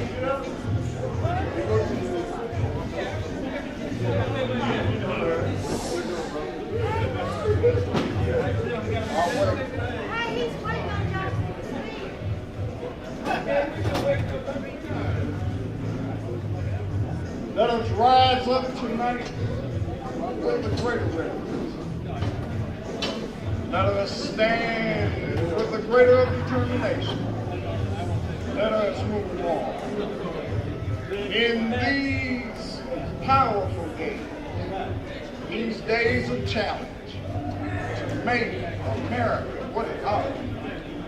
Yes, we have an opportunity to make America a better nation. I want to thank God once more for allowing me to be here. You know, Several years ago, I was in New York City autographing the first book that I had read. While I was sitting there autographing books, a black woman came up, and the only words I heard from her was, "You Martin Luther King." And I was looking down right, and I said, "Yes." The next moment, I felt something beating on the chest. Before I knew it, I had been stabbed by this demented woman. I was rushed to Harlem Hospital. It was a dark Saturday afternoon, and that blade had gone through, and the x-rays revealed that the tip of the blade was on the edge of my aorta. That's the main artery. Once that's punctured, you drown in your own blood. That's the end of it. Well, 4 days later, after my chest had been opened up and the blade removed, they allowed me to move around in a wheelchair in the hospital. And from all over the states and all over the world, kind letters came in. I read it, but I looked at this one letter, and I'll never forget it. Now, I'd received a telegram from the president and the vice president, but I've forgotten what those telegrams said. I'd received a letter and a visit from the governor of New York, but I've forgotten what that letter said. There was this other letter. It came from a young girl. It said simply, "Dear Dr. King, I am a 9th grade student at the White Plains High School. And while it should not matter, I'd like to mention that I'm a white girl. And I read in the paper of your suffering and of your misfortune. And I read that if you had merely sneezed, you would have died." I said, "Well, sir, I'm writing you today to tell you that I'm so very happy that you didn't sneeze." Well, I too am happy that I didn't sneeze. Because if I had sneezed, I wouldn't have been around here in 1960. When black students all over the South started sitting in the lunch counters. I knew that as they were sitting in, they were really standing up for the best in the American dream. And taking the whole nation back to those deep wells of democracy that were dug deep by the founding fathers of the Declaration of Independence and the Constitution. Now, if I had sneezed, I wouldn't have been around here in 1961.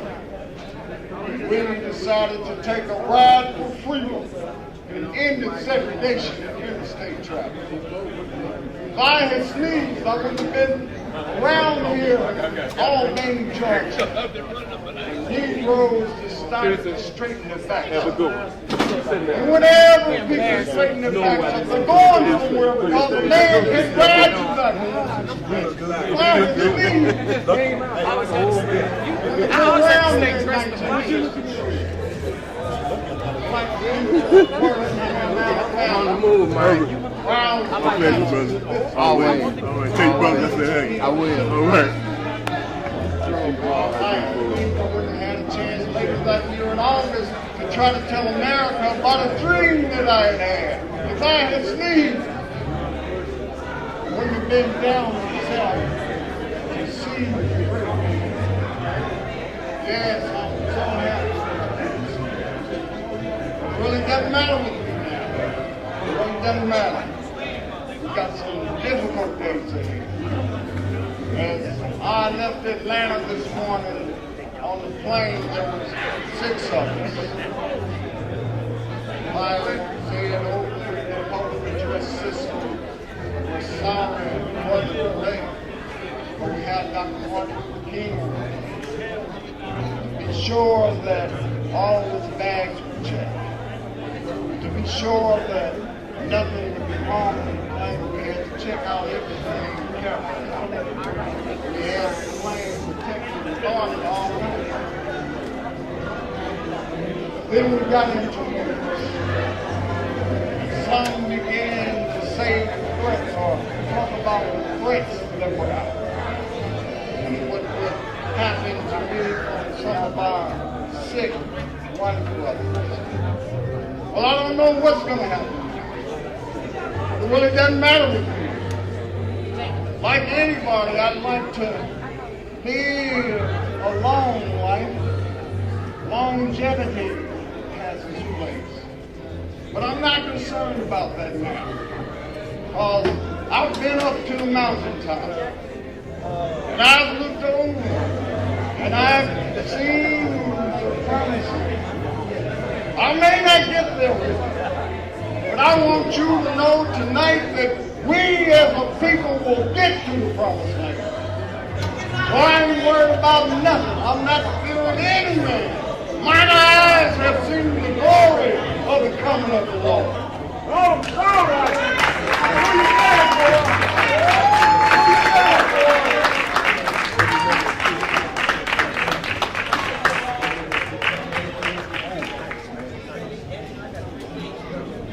You know, every now and then we all think realistic about that day when we will be victimized by what is life's final conflict.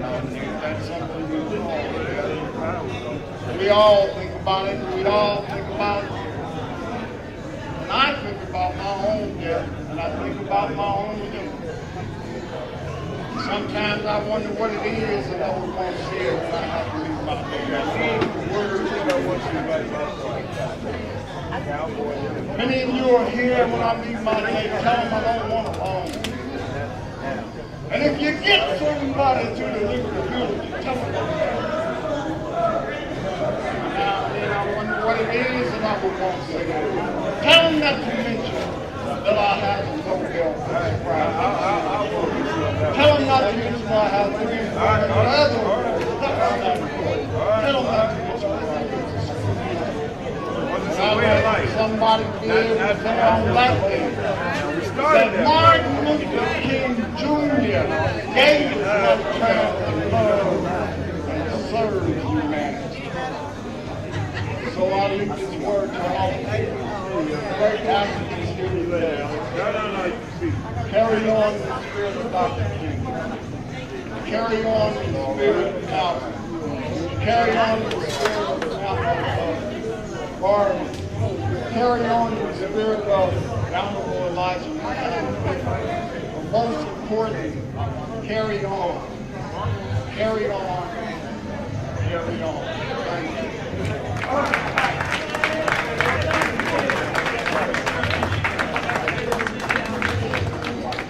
And lastly, I'd like for you to carry on as you read a book that I have written. It's called The Evolution of Africa in North America. Three phases of permanent